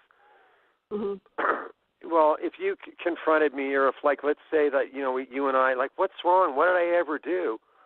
Eventually I'm going to break down and go, look, I heard you're stealing from people at work. But in my 21 years, no one's ever come clean and told me, I hear you're stealing from people at work. Like, I never get a decent explanation. Like, they can't really give me a reason why they hate me or what I've done, you know? Yeah. Yeah, it's the weirdest thing. Unless it's so horrendous, unless it's like, you know, we're framed as like pedophiles or child traffickers. You know, there's no other really good explanation for why people can turn on us and hate us so much. That's the angle they're doing at me right now is child abuse, trying to.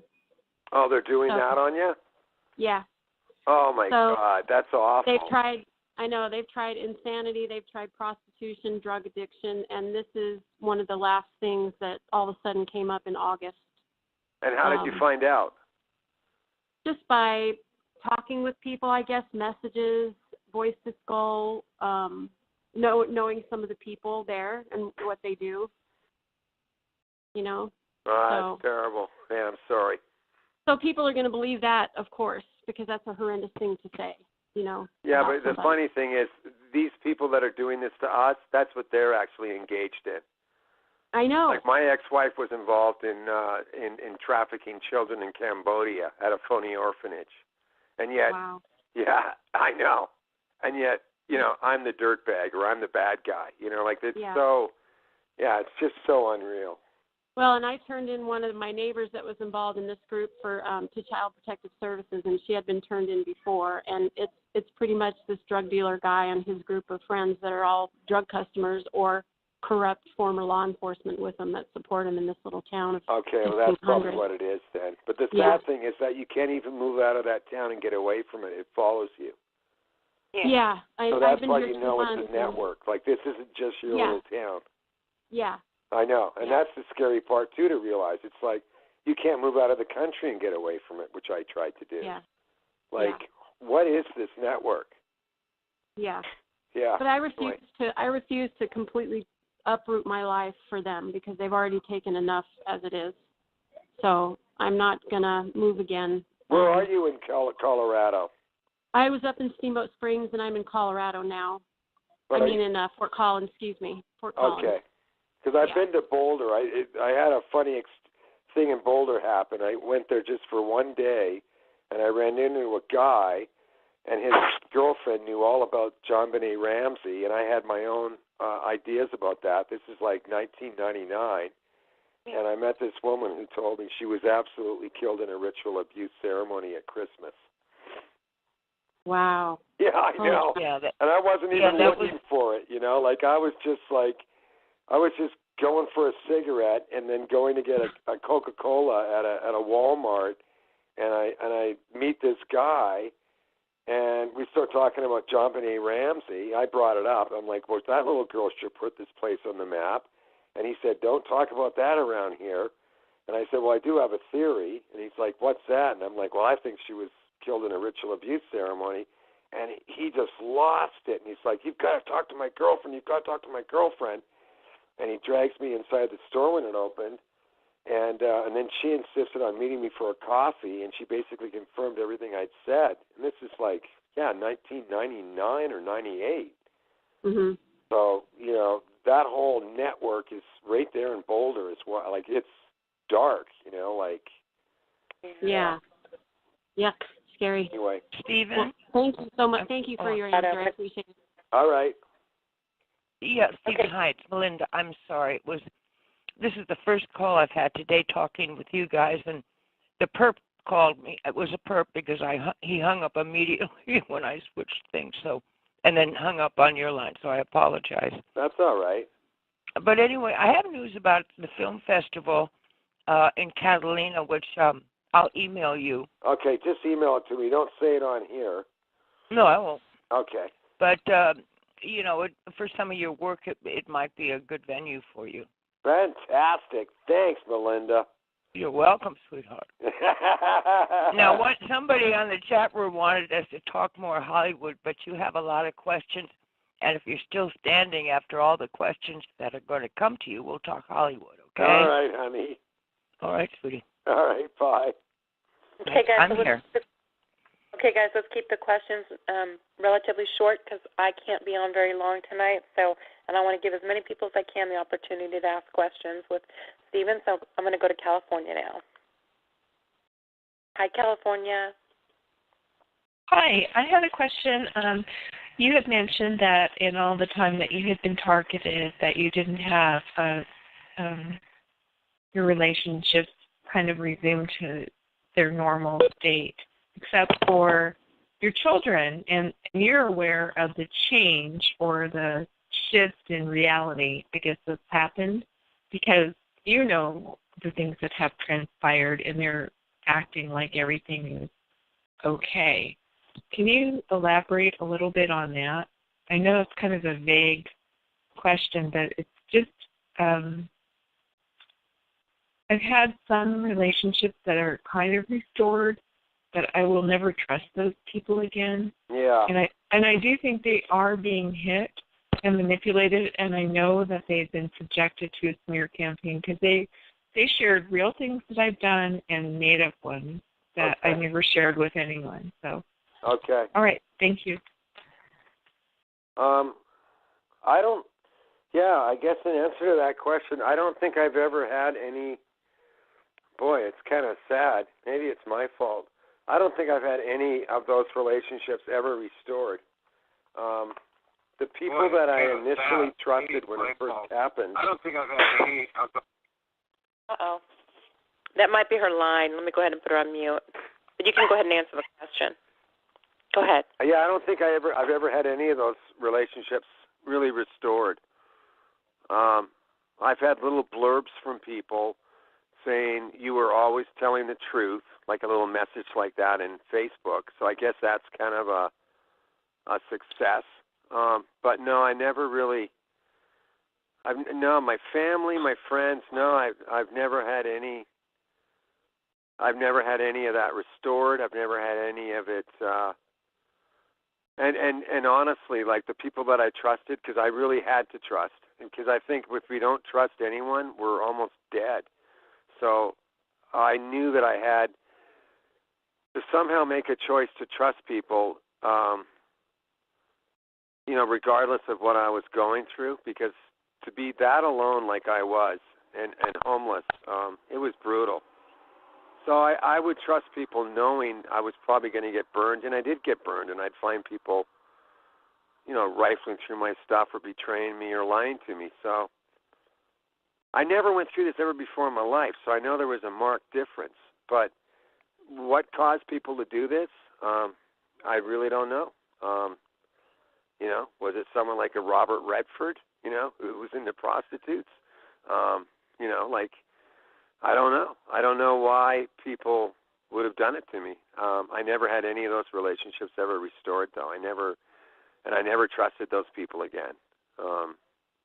And I don't spend a whole bunch of time thinking about them.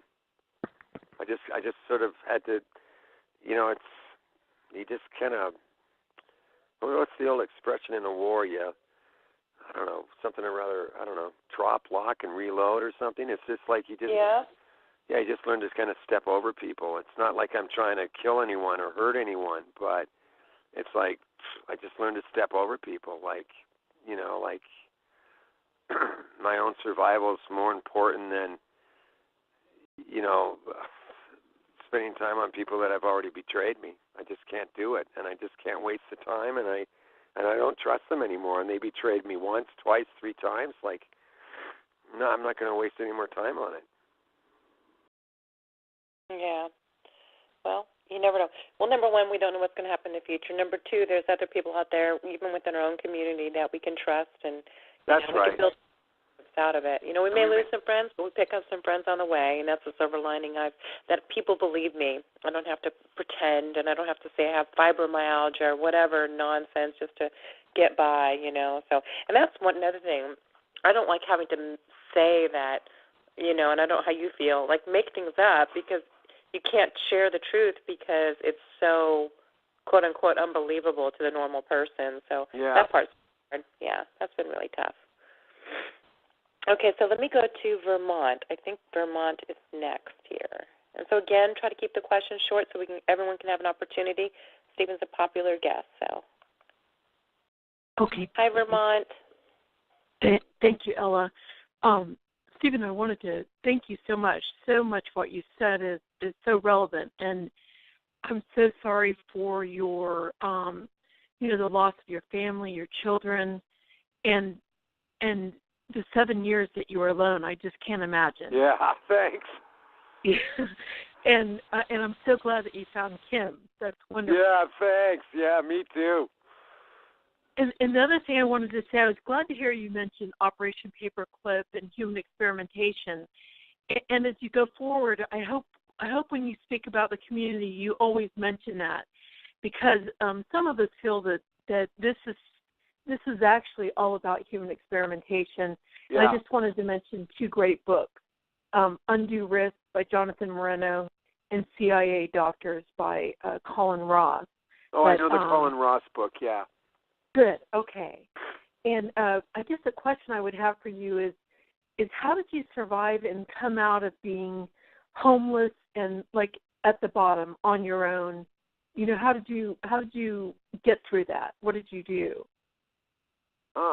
You know what? Okay, the honest answer is I actually I knew I had to kind of almost trick myself, and I knew I had to almost change my DNA in reaction to things. I couldn't be quick-tempered, because I used to be kind of quick-tempered and things. So I knew I had to really kind of alter my DNA in order to deal with this. And then what I did was when I was homeless, I would just put one foot in front of the other. And it was really, very depressing. But I took some kind of weird pride. I took some strange pride in the fact that I'd survived or that I was surviving. And so I sort of almost tricked myself into thinking that no matter what they're throwing at me and doing to me, I'm surviving. And honestly, like that quote I found, or the Webster's Dictionary of strength. That quote, that Webster's Dictionary, I hope it's still available, about strength is really just the ability to survive. That really empowered me a lot. So, yeah, I was all alone, and I knew that I didn't understand what this was. I thought I was the only guy in the world going through this. And I almost like tricked myself into feeling some sort of sense of gratification or pride, knowing that, through all of this, I was still surviving. Yeah. Yeah. Well, thank you so much for sharing, and I'll let others ask questions, so I thank you very much. Oh, thank you. Thanks a lot. Thank you. Thanks, Carla. Thank you so much. Okay, so now I'm going to come up to California. Hi, California. Hello. Hi. My phone dropped off for a couple of minutes right after he started talking about when it started. There was a lot of surveillance and he was getting a lot of stuff stolen. But so my question is, so I didn't hear if he talked about any directed weapons. Okay, good. Glad you brought that up, because that's something that I don't generally talk about a whole bunch. Most of my surveillance, and I don't know why, but most of my targeting has been COINTELPRO type targeting. I've had sleep deprivation. I've had all that other stuff done through all the harassment that I went through. As far as getting burned and heavy hit with directed energy weapons, I don't go through a lot of that. and I don't know why. I'm almost kind of apologetic because I know people do get hit with directed energy weapons. I have a very close friend, Susan Littleton, who's really been hit hard. I've got another friend now who's getting hit hard for supporting me. So I know it's a very real thing, but and I probably am getting hit, and I probably have had a lot of it, but I don't know. I choose. I guess I don't know if I made a choice not to go there, or I have extreme tiredness for no apparent reason. I have all those kind of things. I have a lot of aches and pains. I have, but I've never seen burns on my body, so I don't know. I don't know why. But as far as like directed energy weapons, I don't really experience that I know of a lot of it. Okay. Thank you.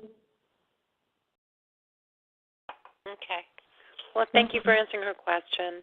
Yeah, I'm glad I got to address that, because people do assume that if you're targeted, you're going through, heavy directed energy weapons, and for some reason it's just not something I've experienced or that I go through a lot. I might be, but you might be getting the kind that you just can't feel, the covert kind, and it does affect your energy levels and things like that, and your thinking, as we know. So who knows? Yeah. Okay, Arizona, I have you unmuted. Do you have a question for Stephen? I do. First of all, Stephen, hi, this is Yaya, and I want to thank you for being on the show and sharing your story. It's very interesting, and you should be so proud of yourself for surviving and doing as well as you have. But early on in your testimony, you said something about the CIA, and you said something about CSIS. Am I pronouncing that correctly? Yeah, it's the Canadian version of the CIA, essentially. Oh, okay. Do you know how to spell that? Yeah, it's CSIS. It's this hyphenated version. It's Canadian Security Establishment, whatever it is. Yeah, they call it CSIS. CSIS. And my partner in the production company, Lionsgate, his father had apparently run CSIS. And I'd gone to see this guy early on in '96, and I said, "Please, John, help me. You're my partner in our production company." And he said he can't help me. And then I said, "Well, can't your father help me?" He said, "No, my father spent his whole life killing people. He doesn't have any friends." And then I said, "But what about our production company?" And he said, "We never had a production company." Oh, wow. So what was that all about then? That guy was a major creep. Yeah. And that guy was a part of all this. And that guy is, very involved with Frank Giustra, who's with the Clinton Foundation. And, the Clinton Foundation is pretty, pretty vile. I mean, they're involved in trafficking and child trafficking and all kinds of things. And yeah, they're just bad, all around bad people. But I didn't know any of that. And when I got mixed up with this lawyer guy, I had no idea, how nefarious his family was and how bad that whole thing was. The other thing is, have you been implanted? Have you been scanned? Yeah, I've been scanned. I don't seem to have an implant. Oh, well, good for you. I don't seem to have one. I don't know, Oh, that's great. I don't know. They say there's brain mapping and that they can track us just from our, what is it? Can't remember what it's called. But that we all have a certain, footprint, Right, like our fingerprints. Yeah, I mean, I think this technology is so advanced now that, I think that, I mean, when you think that Tesla came up with so much information over 100 years ago, and they just forgot about Tesla? They just forgot about all the information and all its inventions? No, they knew exactly what Tesla was up to, and all that stuff that Tesla was doing has just been, fine-tuned, and I think that's where the trillions of dollars go from all over these all around the world, all these different countries, and that we're like, we live in this world that we think, is this particular way, and it looks the same. But the whole Orwellian aspect is that, it looks the same, but man, there's a whole another world going on, and a lot of that's all these advancements, and they say they're making advancements like 40 years increments for 1 year. So imagine, I don't know, it's just scary as hell. But I think the technology is like out of this world. So I think that if they want to brain map you and have a footprint on you, I don't even think they need an implant anymore. Yeah. Right. That's just my theory. And then I just want to mention something briefly. You mentioned EST. I just happened to go to an EST. Oh, good. No, it turned out awful. I left because it physically made me ill. I thought it was horrible. Oh, wow. Okay. I left. I didn't finish anything. I left like just halfway through, and then they didn't like us. They kept calling me at home and telling me that I kind of broke the rules by leaving. Oh, fabulous.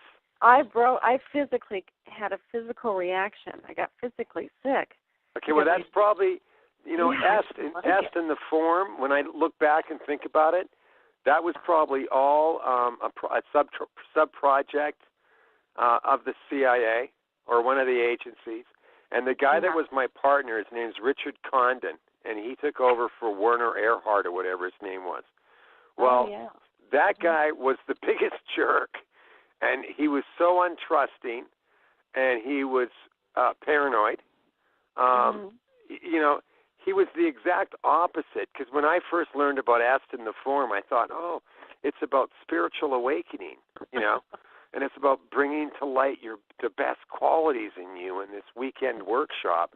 Well, I went to one of his, when he was first starting the Forum, I went to a weekend workshop because he invited me for free to go, and he wanted my opinion. So I went. And he was trying to convince the whole class, because you sit in these the big rooms, right, that they rent in hotels. And he was trying to convince everyone that we're all like just a grain of sand and that we mean nothing. And I put my hand up and I said, I can accept that I mean nothing, but you can't convince me that God means nothing. You just can't convince me that God means nothing. Well, inadvertently, I started like anarchy in this hotel conference room, and then suddenly other people had some courage, and they're like, "Yeah, how come God means nothing?" And now everyone's like rebelling. So then that night in the hotel room, because we did this up in Santa Barbara, that night in the hotel room, Richard Condon comes to see me, and he's like, "What the fuck did you do, Shellen? Why'd you do that?" And I'm like, "Why did I do what?" He's like, "Why'd you cause all that trouble in the room?" And I'm like, "Because I don't believe God means nothing." Yeah. Good for you. Good for you. So don't that EST and that form, all that crap. It's all just. It's probably. I'm sure if you look into it, it's probably a derivative of some CIA stuff. It's the same. L. Ron Hubbard was friends with these guys, and Crowleyism, and it's all the same crap. Yeah. Yes, exactly. So, well, thank you so much. That's all I had. God bless you. All right. Okay, take care.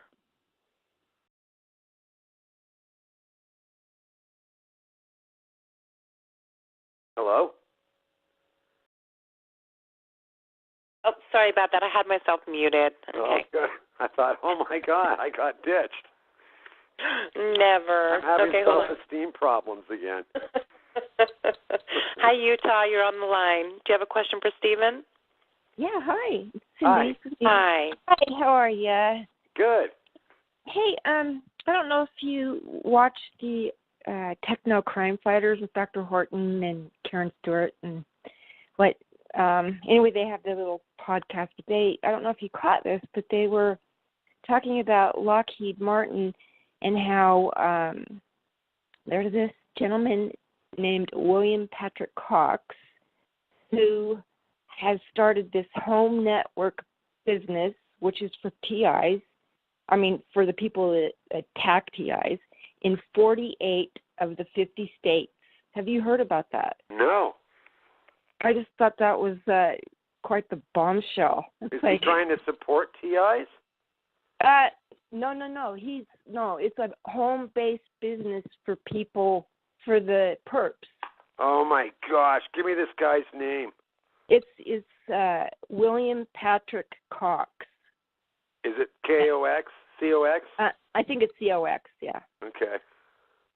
And it's a home network business, and it's in 48 of the 50 states. Wow. Yeah. So that was just on one of the forums with Dr. Horton, and she was just really excited about that when Karen Stewart, the former NSA gal whistleblower, had brought that up, because she had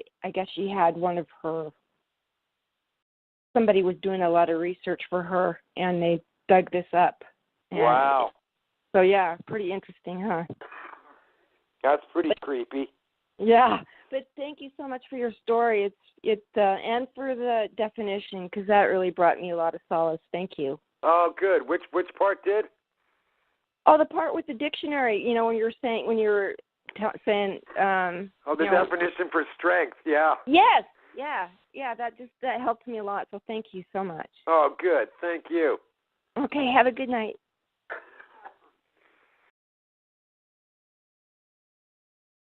Okay, so now I'm going to go to Central. We've got a lot of Colorados on here. Okay, Central Colorado. Doesn't surprise me, actually. Yeah, I don't see that many Colorado. It depends. Some nights there'll be half Massachusetts on here, and some nights it's like half California, so you just never know. Hi, Colorado. You're on the call with Stephen. Hello? Hi. Hi. How are you? Steve. I'm good. How are you? Good. Good. I just wanted to thank you for sharing your story. I did want to reiterate what the other caller from Colorado said about the people around you possibly being affected by influences you're not aware of. I'm only in my second year. I'm kind of just starting my third year of targeting. And I've just learned by just ignoring unusual, ignoring it. It just works for me. And I mean, my family's distanced themselves from me, but I'm refusing to get angry with anybody. I got overloaded with information, and I kind of overloaded them with information probably, and I know we all have very different experiences. But it was something you said about these poets, these from El Salvador and Mexico, had gone through torture and were these amazing poets because they had gone through that. And you talked about, how your spiritual strength grows with, with your homeless experiences and just being targeted. Yeah. And the Russian novelist Dostoevsky once wrote that the man with the greatest sense of sorrow will also be the man with the greatest sense of joy. Yeah. Wow, beautiful. Yeah, great. And I think that really applies to a lot of us. I've talked on one of these podcasts, but just the TIs that I'm hearing, there's just so much courage that it takes. I can't imagine. I'm only in, like I said, about 28 months of this, and I'm getting hit hard with synthetic telepathy, which to me would sound really almost exciting because of my adventurous nature. But what's on the other end is just awful. Unbelievable evil beyond anything I could imagine. I can't even repeat the things that I have to hear. Wow. But a year ago, I was just like holding my ears, like, how can I do this? And now I just try to get in touch with the love that's in my heart. And these people have to be so miserable. And it's just like, and I do think there's experimentation involved, but not giving them anything back, no anger back, no, just getting in touch with love and with God and with, the soul. Yeah, I agree. Background noise, Colorado. Is there a way to step out of the background noise, or? I have let me try. Is that better? Yeah, it is a little better. Okay, and I've also got a fan on here because I've got a noisy with neighbor campaigning. They've kind of been going crazy the whole hour I've been sitting here. Wow. So I've been trying to drown them out with a fan. And I just wanted to thank Ella again. And you can disregard, I had problems getting on initially. I did find my way on, so you could disregard that email. And thank you, Stephen, so much for sharing your story. Oh, God, you're welcome. Yeah. Yeah, we're in a spiritual battle, and I think that any place that we can find some solace or some sense of, like, you know, I don't want to say pride, but, like, you know, it's sort of strange. It's almost like when you quote Dostoevsky, you're right. I mean, it's like, geez, how did we get selected? And maybe in a really awful, sad twist of fate, it's sort of like a badge of honor, you know, that we got selected for this. We must have been doing something right. And the people that are doing this, I mean, I mean, most normal or decent people would never want to go out of their way to torture, harass. They wouldn't enjoy. There's no, you know, there's no yah from that. It takes an awful person, you know, to want to do this to anyone else. So, you know, it really is. Yeah. Anyway, thank you. Okay, so now I'm going to go to Northwest California, and you guys, I have about 25 more minutes. So as long as Stephen's in for 25 minutes, should I have you for a little bit longer? A little bit longer, yeah. Okay, we'll be quick. Hi, Northwest California. Hi, Ella. It's Barb. Hi, Barb. How are you doing anyway? You okay? I'm doing well. All right, good. Stephen, real quick, 2 quick comments and then 2 quick questions, and I'm very fast, really I am. I was thinking about your EST group, and somebody told me once, because I lived in a, quote, spiritual group for about 15 years, but let's call it a cult. Okay. So he said that all those groups were really studies in mind control. Yeah. And that there was usually an ex-CIA, FBI, or spy in the groups. And I thought about where I lived, and right up the hill on the property was a man named Conrad French. Well, I had somebody look into all I knew is that he was an ex-spy, and Ian Fleming based his James Bond series on him. Wow. That's all I knew, didn't think much about it. So I hear about this, and a year ago I look him up, huge. MI-16, hobnobbed with the Queen, British, you name it. So in reality, what was that guy doing living up in a little A-frame in a spiritual community of 150 people? So I'm beginning to think the guy was right. Was he the leader of the commune, kind of? Pardon me? He wasn't really part of it. He'd come down for meals, but he lived right up the hill. Weird. And he was loaded, and he lived in this little A-frame. You read it, you got to look him up. You being a movie guy, have to look this guy up. Yeah, what's his name? I heard that Ian Fleming based James Bond on him, and his name was Conrad French, and you spell it with 2 F's, lowercase, F-F-R-E-N-C-H. Okay. Conrad O'Brien French. Wait till you read his bio. So, it's fascinating. I mean, you know. And the other thing I wanted to say, you were talking about losing friends because they start getting angry and stuff. And my experience is that I really think it's mind control, that they're being hit with anger. And they just blow up at you. And I think eventually they don't feel comfortable around you because they always feel angry. And I think that's all a piece of isolation, the isolation goal. Yeah, I tend to agree with you on that. I know it sounds far out, but yeah.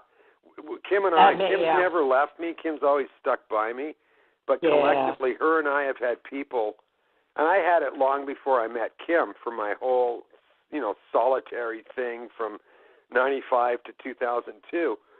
But I would have people just absolutely, like never before, just hate me. And when I confronted them and said, "What do you hate me? What did I do? What did I do?" They couldn't you know, qualify it. They couldn't like put it into words. They couldn't say why they hated me, and then they almost like hated me more because they couldn't figure out why they were feeling what they felt. So it does sort of feel like it must be some kind of blow up for no reason. Yeah. Okay, the 2 questions I wanted to ask is, Sure. number one, the bank box. I'm looking into this whole bank box thing. I actually was talking to 2 banks today. Okay. I can't figure out, how did they get the stuff out of your bank box? I don't know. Did you have your own personal keys and the That's bank right. keys? Yeah, when I had these keys, I got these safety boxes after I found out that my ex-wife, or my wife at the time, was a prostitute call girl and that my 4-year-old son had been threatened. I got these safety boxes after that, so I was the only person with the key to the safety box, right. And I was the only person on those safety boxes. And Kim was with me the last time we went to a bank here in Toronto, in Canada, and that bank, that safety box disappeared, and I remember it was in a sequence of safety boxes. So how do you disappear like 2017, 2018, 2019? How do you disappear a safety box that's in a sequence? So are you thinking they broke into the bank? Because I questioned 2 banks about this very thing today. They say it's impossible. I know. They told me the same thing, and this woman swore she'd get back to us, and then she didn't work there anymore when we called. And we never got an answer. They got it. Okay. And, it's one of these things. Like, I had a lot of years where I'd go and these strange things would happen, and someone would look at their computer screen, like at a bank, let's say, or wherever, and they'd say, oh, this has never happened before. Mm-hmm. And I'm like, oh, boy, here we go again. Well, I'm hearing it on some of the calls. Somebody just said something like that last week, which got me thinking. Yeah, I had it in 3 different banks and 3 different safety boxes in 3 different banks. That's scary. I don't know. I have no idea how. Someone could have impersonated me, but how do they make it disappear? I don't know. I don't either.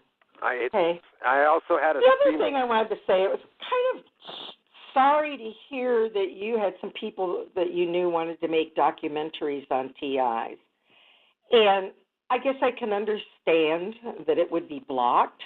What about something like a small series with a targeted person in it as a sideline? I don't think they'll go for it. Really? Not even that? No. Okay. No, they'll only exploit us, and they already are exploiting us in different TV shows. I mean, our stories are being told in different episodic shows and movies and things, but they're never going to acknowledge that it's a real thing. And yeah, these 2 producers, and I did this through Dr. John Hall. You probably know about Dr. John Hall. Mm-hmm. Right. And he was actually the one that put me in touch with, I think, both the producers. And and I said to the one young producer, and the guy was real gung-ho, and I'm like, I'll tell you my story, but, and I talked to him 2 or 3 times, and I said, it's probably, I hope not, but I'm not going to be disappointed if there comes a point when someone upstairs goes, we can't do this. And then what happened, the last thing I know happened with that was that his brother, the producer's brother, who was a young producer in L.A., his brother died in some mysterious car accident. And then right after that, the thing was canceled. So we couldn't somehow fund our own little documentary that you could do or something like that? Well, I just made a film about it, and my film's in festivals right now, and I self-funded it, and it's called The Spark.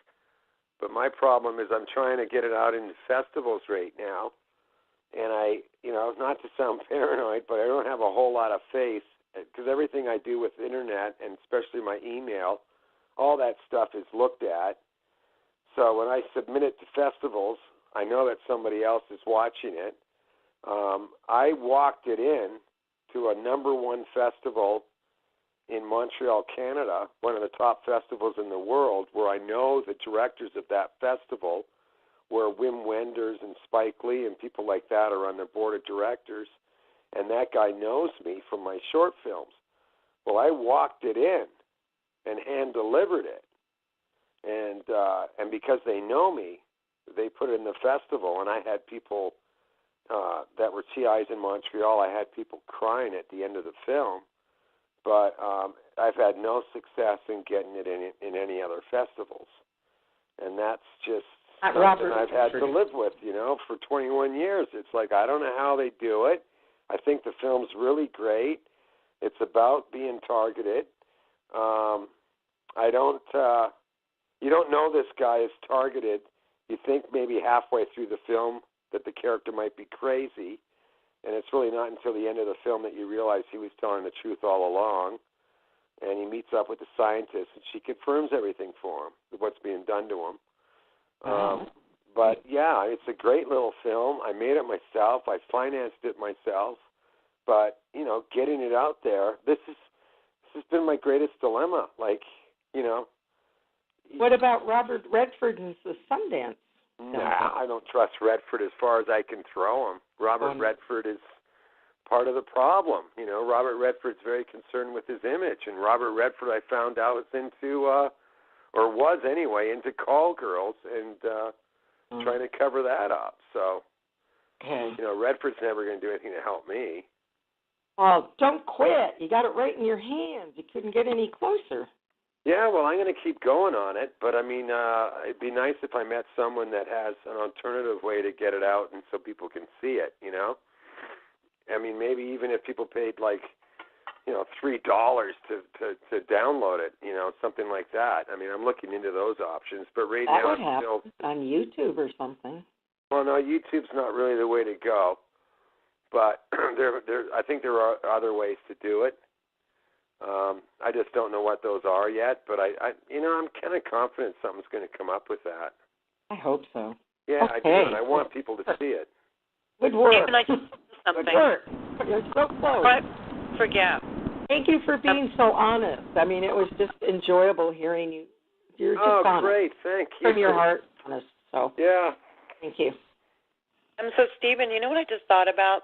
Sean Stone, Oliver Stone's son, uses this venue called Gaia, and it's very inexpensive, but I think that might be something to think about, maybe something to explore. Maybe I can put you in touch with some people tomorrow? That'd be fabulous. And I kind of know him a little bit.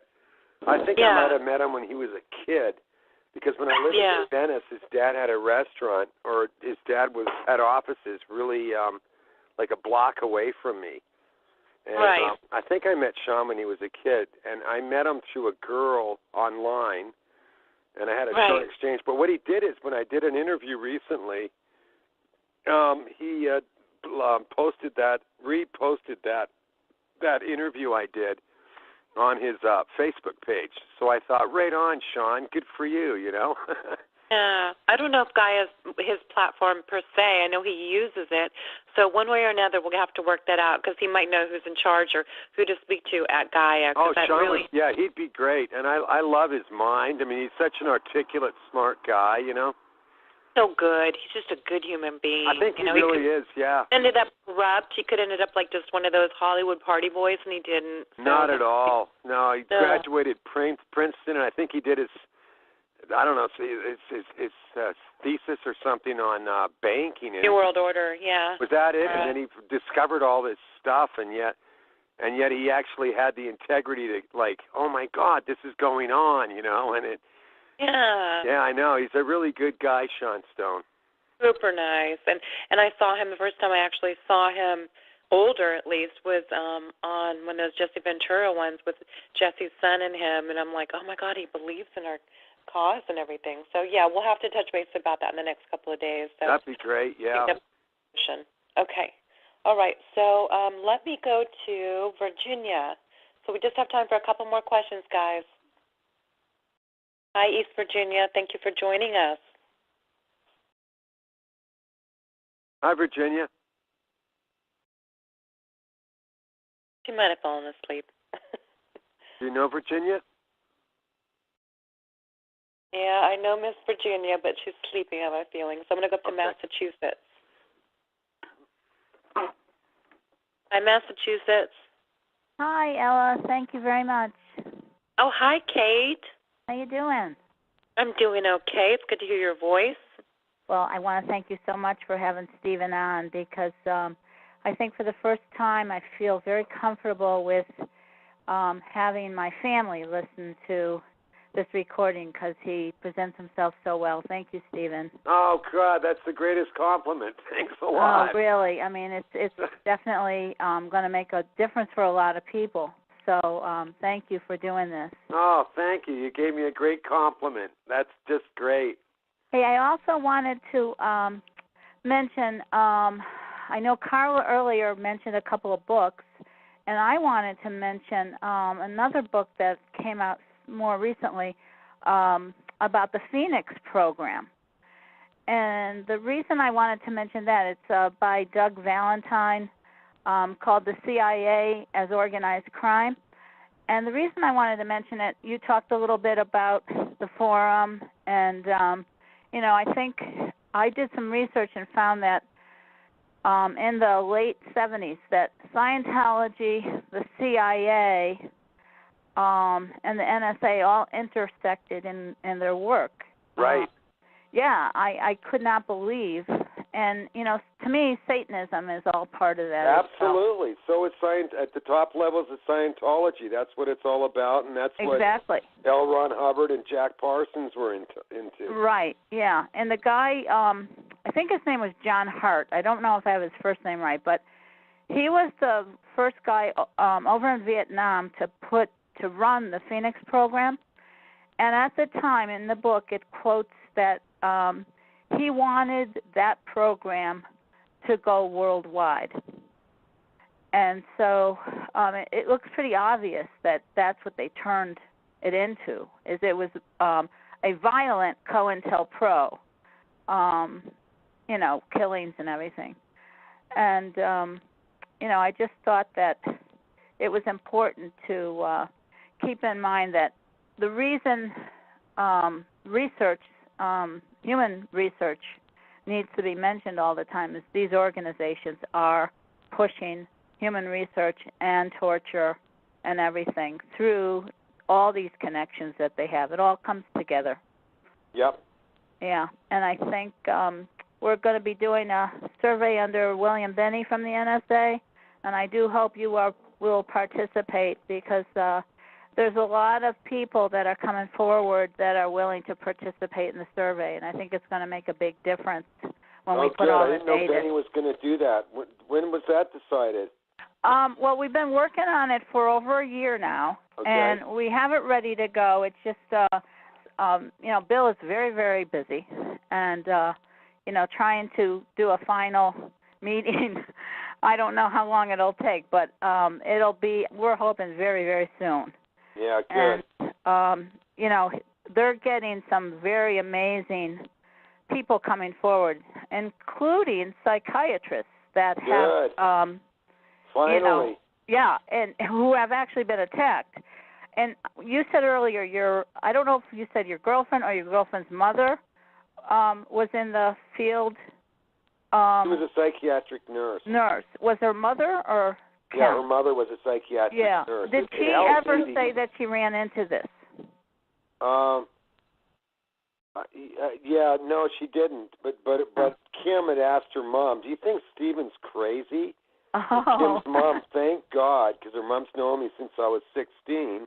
Yeah. And her mom has since passed on, but her mom met me, and her mom said, "No, I don't think he's crazy. I think something really strange and terrible has happened to him and his children, and there's something going on, but Stephen is still, you know, cognitive, like he's still Stephen." But thank God she had that foresight, you know. No kidding, it really saved my life in a way. Exactly, yeah. Like, I'm so fortunate to have Kim these last 14, 15 years. Yeah, that's a blessing. It really is. Thank God, yeah. Well, stay strong, and all right. Thank you very much. Thank you. Okay, well, thank you again, Kate. So that's pretty promising. I didn't know I can send you the link if you're bored or whatever, Stephen. You want to hear an interview where he discusses his belief in our experience in this program. So that's neat. It really will. Wow, great. Yeah, it's really great. Okay, guys, I got time for about one more question. I'm going to come to California again. Go ahead. Hi, it's Linda. Linda? Hi, Linda. Hi there, Ella. I'm sorry I didn't hear the first couple hours. You know, my perps keep me from the call a lot. But I need to talk. I'm sorry I didn't hear this gentleman that got the biggest compliment of the century from that woman that she would put her family on the call. It must have been a really good call. I need to just say something, Ella, right now. That and I'm asking if anybody has any help or any ideas. They can always contact Derek, or they can contact Ella, or they can contact Linda, who knows how to get in touch with me. But my perps have gone like way. I really want to. Go ahead. I really want to give you full attention, but can we let Stephen finish up his interview, and then you have my number. Will you call me directly, or maybe you want to go on Kyle's call? Because I just want to finish up the interview, and then we can put the attention on you. Is that okay with you? Yeah, it's okay. I just need to tell some people. I just want to say some things and warn people that the targeting is. We're looking at something way worse heading our way, because they're doing a lot of experimenting with me, and it's really bad. It's really bad what they want to do with us. So you can finish up the interview, but I want to let some people know that we haven't seen the worst of what they have ready for us at all. Not based on the experiments they have done on me for the last year. I'm sorry, Linda. Me too. I know it's really tough. She's got it really tough. We're thinking about you. Okay, so I'm going to come to, I know Memoir. She's got it really bad. Are they just attacking her with DEW in her body and stuff? Yeah, it's really bad. I feel for her so deeply. Okay, let me go up here to Barbara. Where's Barbara? Barbara. Here she is. Okay. Go ahead, Miss Barbara. Stephen, is this T Idaho? Pardon? Is this T Idaho?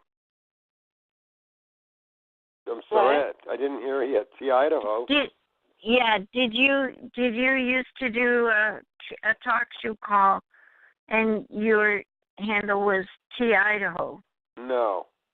Okay, someone told me that you were the same person. No. I didn't think so because your voice is different, but I had to ask anyway. Okay, no, it's not me. Listen, you were talking about the Clintons, right? Uh-huh. Well, I know some people from Haiti. Wow. And did you know what they were doing down there? Well, did a lot of things, but they're trafficking kids. They're also raping and pillaging the Haitian, the gold mine. They gave that to Clinton's brother. Like, they've done a lot of terrible things. Yeah, they're just rapers and pillagers, those people. Well, what I heard was that Clinton himself controlled all the charities going into Haiti. Right. And he built like 3 houses. Yeah, that's right. And they raised. And then Hillary controls all the communication going in and out of the country. Wow. And the brother owns all the gold, the mines. Yeah. They're also if you ever listen to George Webb, he speaks about all the organ trafficking going on as well in Haiti, and organ trafficking's huge. So it's child trafficking, organ trafficking. These kind of charities like the Clinton Foundation are so. Yeah, they're just. Well, this was from guys that were from Haiti, and they were very knowledgeable about what's going on in their island, and boy, are they mad about it too. No kidding. I don't blame. Yeah. Yeah, I know. It's amazing. It's amazing. Yeah, I know. I mean, how this isn't mainstream. Well, you know why it's not mainstream news, because it's the same bundle of people. But no, it's absolutely what they've done to Haiti is so diabolical. Well, that's the Milton Friedman philosophy. Have you ever read Naomi Klein's book, The Shock Doctrine? Well, she I've read talks Naomi about Klein. it in I don't know if there. I read that, but yeah, I've read some of her work. Yeah, she's great. Where the rich go in and they'll rape, pillage, and burn. Right. When there's chaos, and that's his philosophy. That's right, and they've done that in Libya, Syria. I mean, they keep doing it over and over again, right? Yeah, and they it's a sure lot have. of things they do. It's not just one thing. It's not just to overthrow a government, take the resources, take the children, take their organs. Like it's these are diabolical people. I mean, truly diabolical. Well, it's asset stripping. Did you ever hear, someone mentioned this earlier about Lockheed Martin and Dr. Catherine Horton. Did you ever listen to any of her YouTube videos? Yeah, I actually suggested her to my friends, Angie and Jim, and they interviewed her because I'd heard one of her interviews with, what was his name, Richie Allen in England. And I loved her interview, and she's so articulate and smart. So yeah, I know of her. Yeah. So these people you just mentioned did an interview of her. Yeah. Is it on YouTube? Yeah. How would I find it? It's Victorious Libertas or something. I can't remember. Their name's always funny. But if you look up Dr. Catherine Horton, she's on there. She's got an interview with them, and I did like 2 or 3 interviews with them as well. And I did an interview with. I brought on my friend John Hall, and John Hall and I did an interview with them. Now you did a documentary or a movie that you want to. I did a feature film. A feature film that you want to put out there. Well, it's now, out right now in festivals.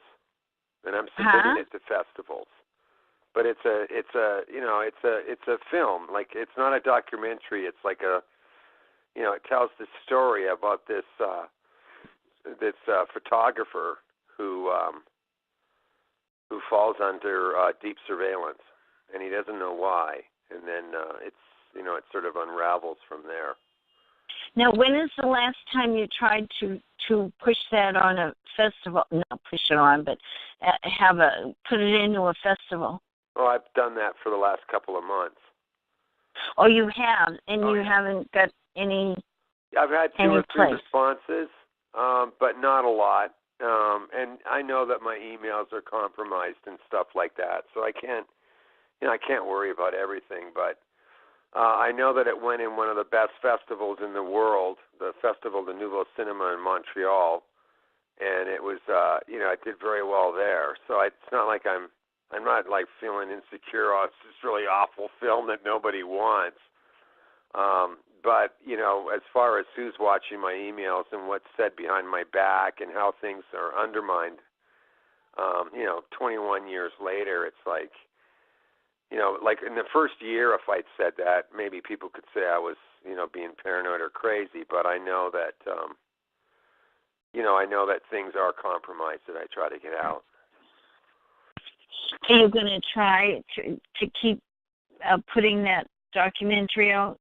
Yeah, it's not a documentary though. It's a feature film with like a storyline. Like I tell the story of someone that gets targeted, but it's not done as a documentary. It's done as a, as a film. As a movie. I don't care. I just want you to get it out there. Yeah, me too. You know what I mean?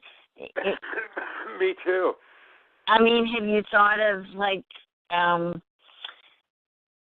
renting a place and doing it yourself? Like I know in Beverly, Massachusetts, they have a theater here, but it's open to other venues. It's not just movies. You can rent it and put on your own show and do your own stuff. No, I've thought of that, and the museum here in Ontario was interested in putting it on. But to be honest, I spent so much money and time doing it that, I'm working construction, so I can have some, money for food and rent and stuff. And I'm just so, backlogged. And then I did an art show on Saturday, so I'm so backlogged just trying to keep my head above the water. And when I come home at night, I submit it to film festivals. And I'm hoping that it gets picked up. I mean, ideally what it needs is like a couple more festivals to pick it up, and then it would be great if I could screen it in cities like Los Angeles, Chicago, New York, any kind of major cities, so that people that are aware of targeting can go see it. Listen, this other TI, I just wanted to quickly end with this. His name is Mike Mason, and he bought an audio spotlight, and he's going to demonstrate that is in a protest in D.C. the 24th and 25th of this month in D.C. Oh, okay. So if you would be interested in going, Ella, I'm sure, could give you more information on it. But we'd love to have you there. And he bought the audio spotlight from contributions from all TIs. Wow. And he's working with it. Okay. And he just got it this week, and he's playing with it. He wants to see if it will counter affect V2K. Okay. Yeah. And he wants to demonstrate it on the crowds to let them know that V2K, this is how V2K happens and stuff like that. So if you're interested in going, we'd love to have you. Karen Stewart, who's the NSA whistleblower, it will be a speaker there also. Wow. Yeah, I don't know if I can afford to go, but yeah, if I could, that'd be a great thing to do. I'd love to see that kind of demonstration, show people that it's, what it is. Well, I'm going, and like I said, Ella can give you the contact information if you're really interested, or if you know anybody else who would be interested in going. Yeah, good. Okay. We need numbers, you know that. We need numbers. Right. Send that to me, Ella. Talk to you later, Stephen. Okay. Well, Stephen, thank you so much for coming on. So people want you to know how much they appreciate you coming on, and say thank you so much, and you help everybody feel like we're not alone. And, and I'll get in touch with you about a couple of points, the one about, Gaia and Sean and a couple other things, too. People think you should be maybe on InfoWars and some other things if you're interested in doing something like that. So, but, yeah, we'll talk in the next 24 hours or so. Perfect. And I just thank you. I really appreciate it. No, it was really great. It was fun. Yeah, and if I'm still here in a year, then maybe you can be my anniversary guest again. I can't even believe that I don't even remember doing it a year ago. Isn't that awful? No, you were staying in a hotel. I don't know. It was more like a conversation. I had no clue how to interview. You were my first person ever. So funny. And it must have been in some rinky-dink hotel or something. You said you were in some rinky-dink hotel. You said that you were busy all day, and I kind of begged you, and you said, okay, I'll come on for a while. And it was just the six of us, and we were all just chatting, and it was nice. That's great. Well, forgive me for having a shitty memory. No, that's okay. God. It happens. This was fun. Happens. Thanks a lot for doing tonight with me. Well, thank you. And we'll speak really. Okay. Good night, everybody. Thank you. Bye.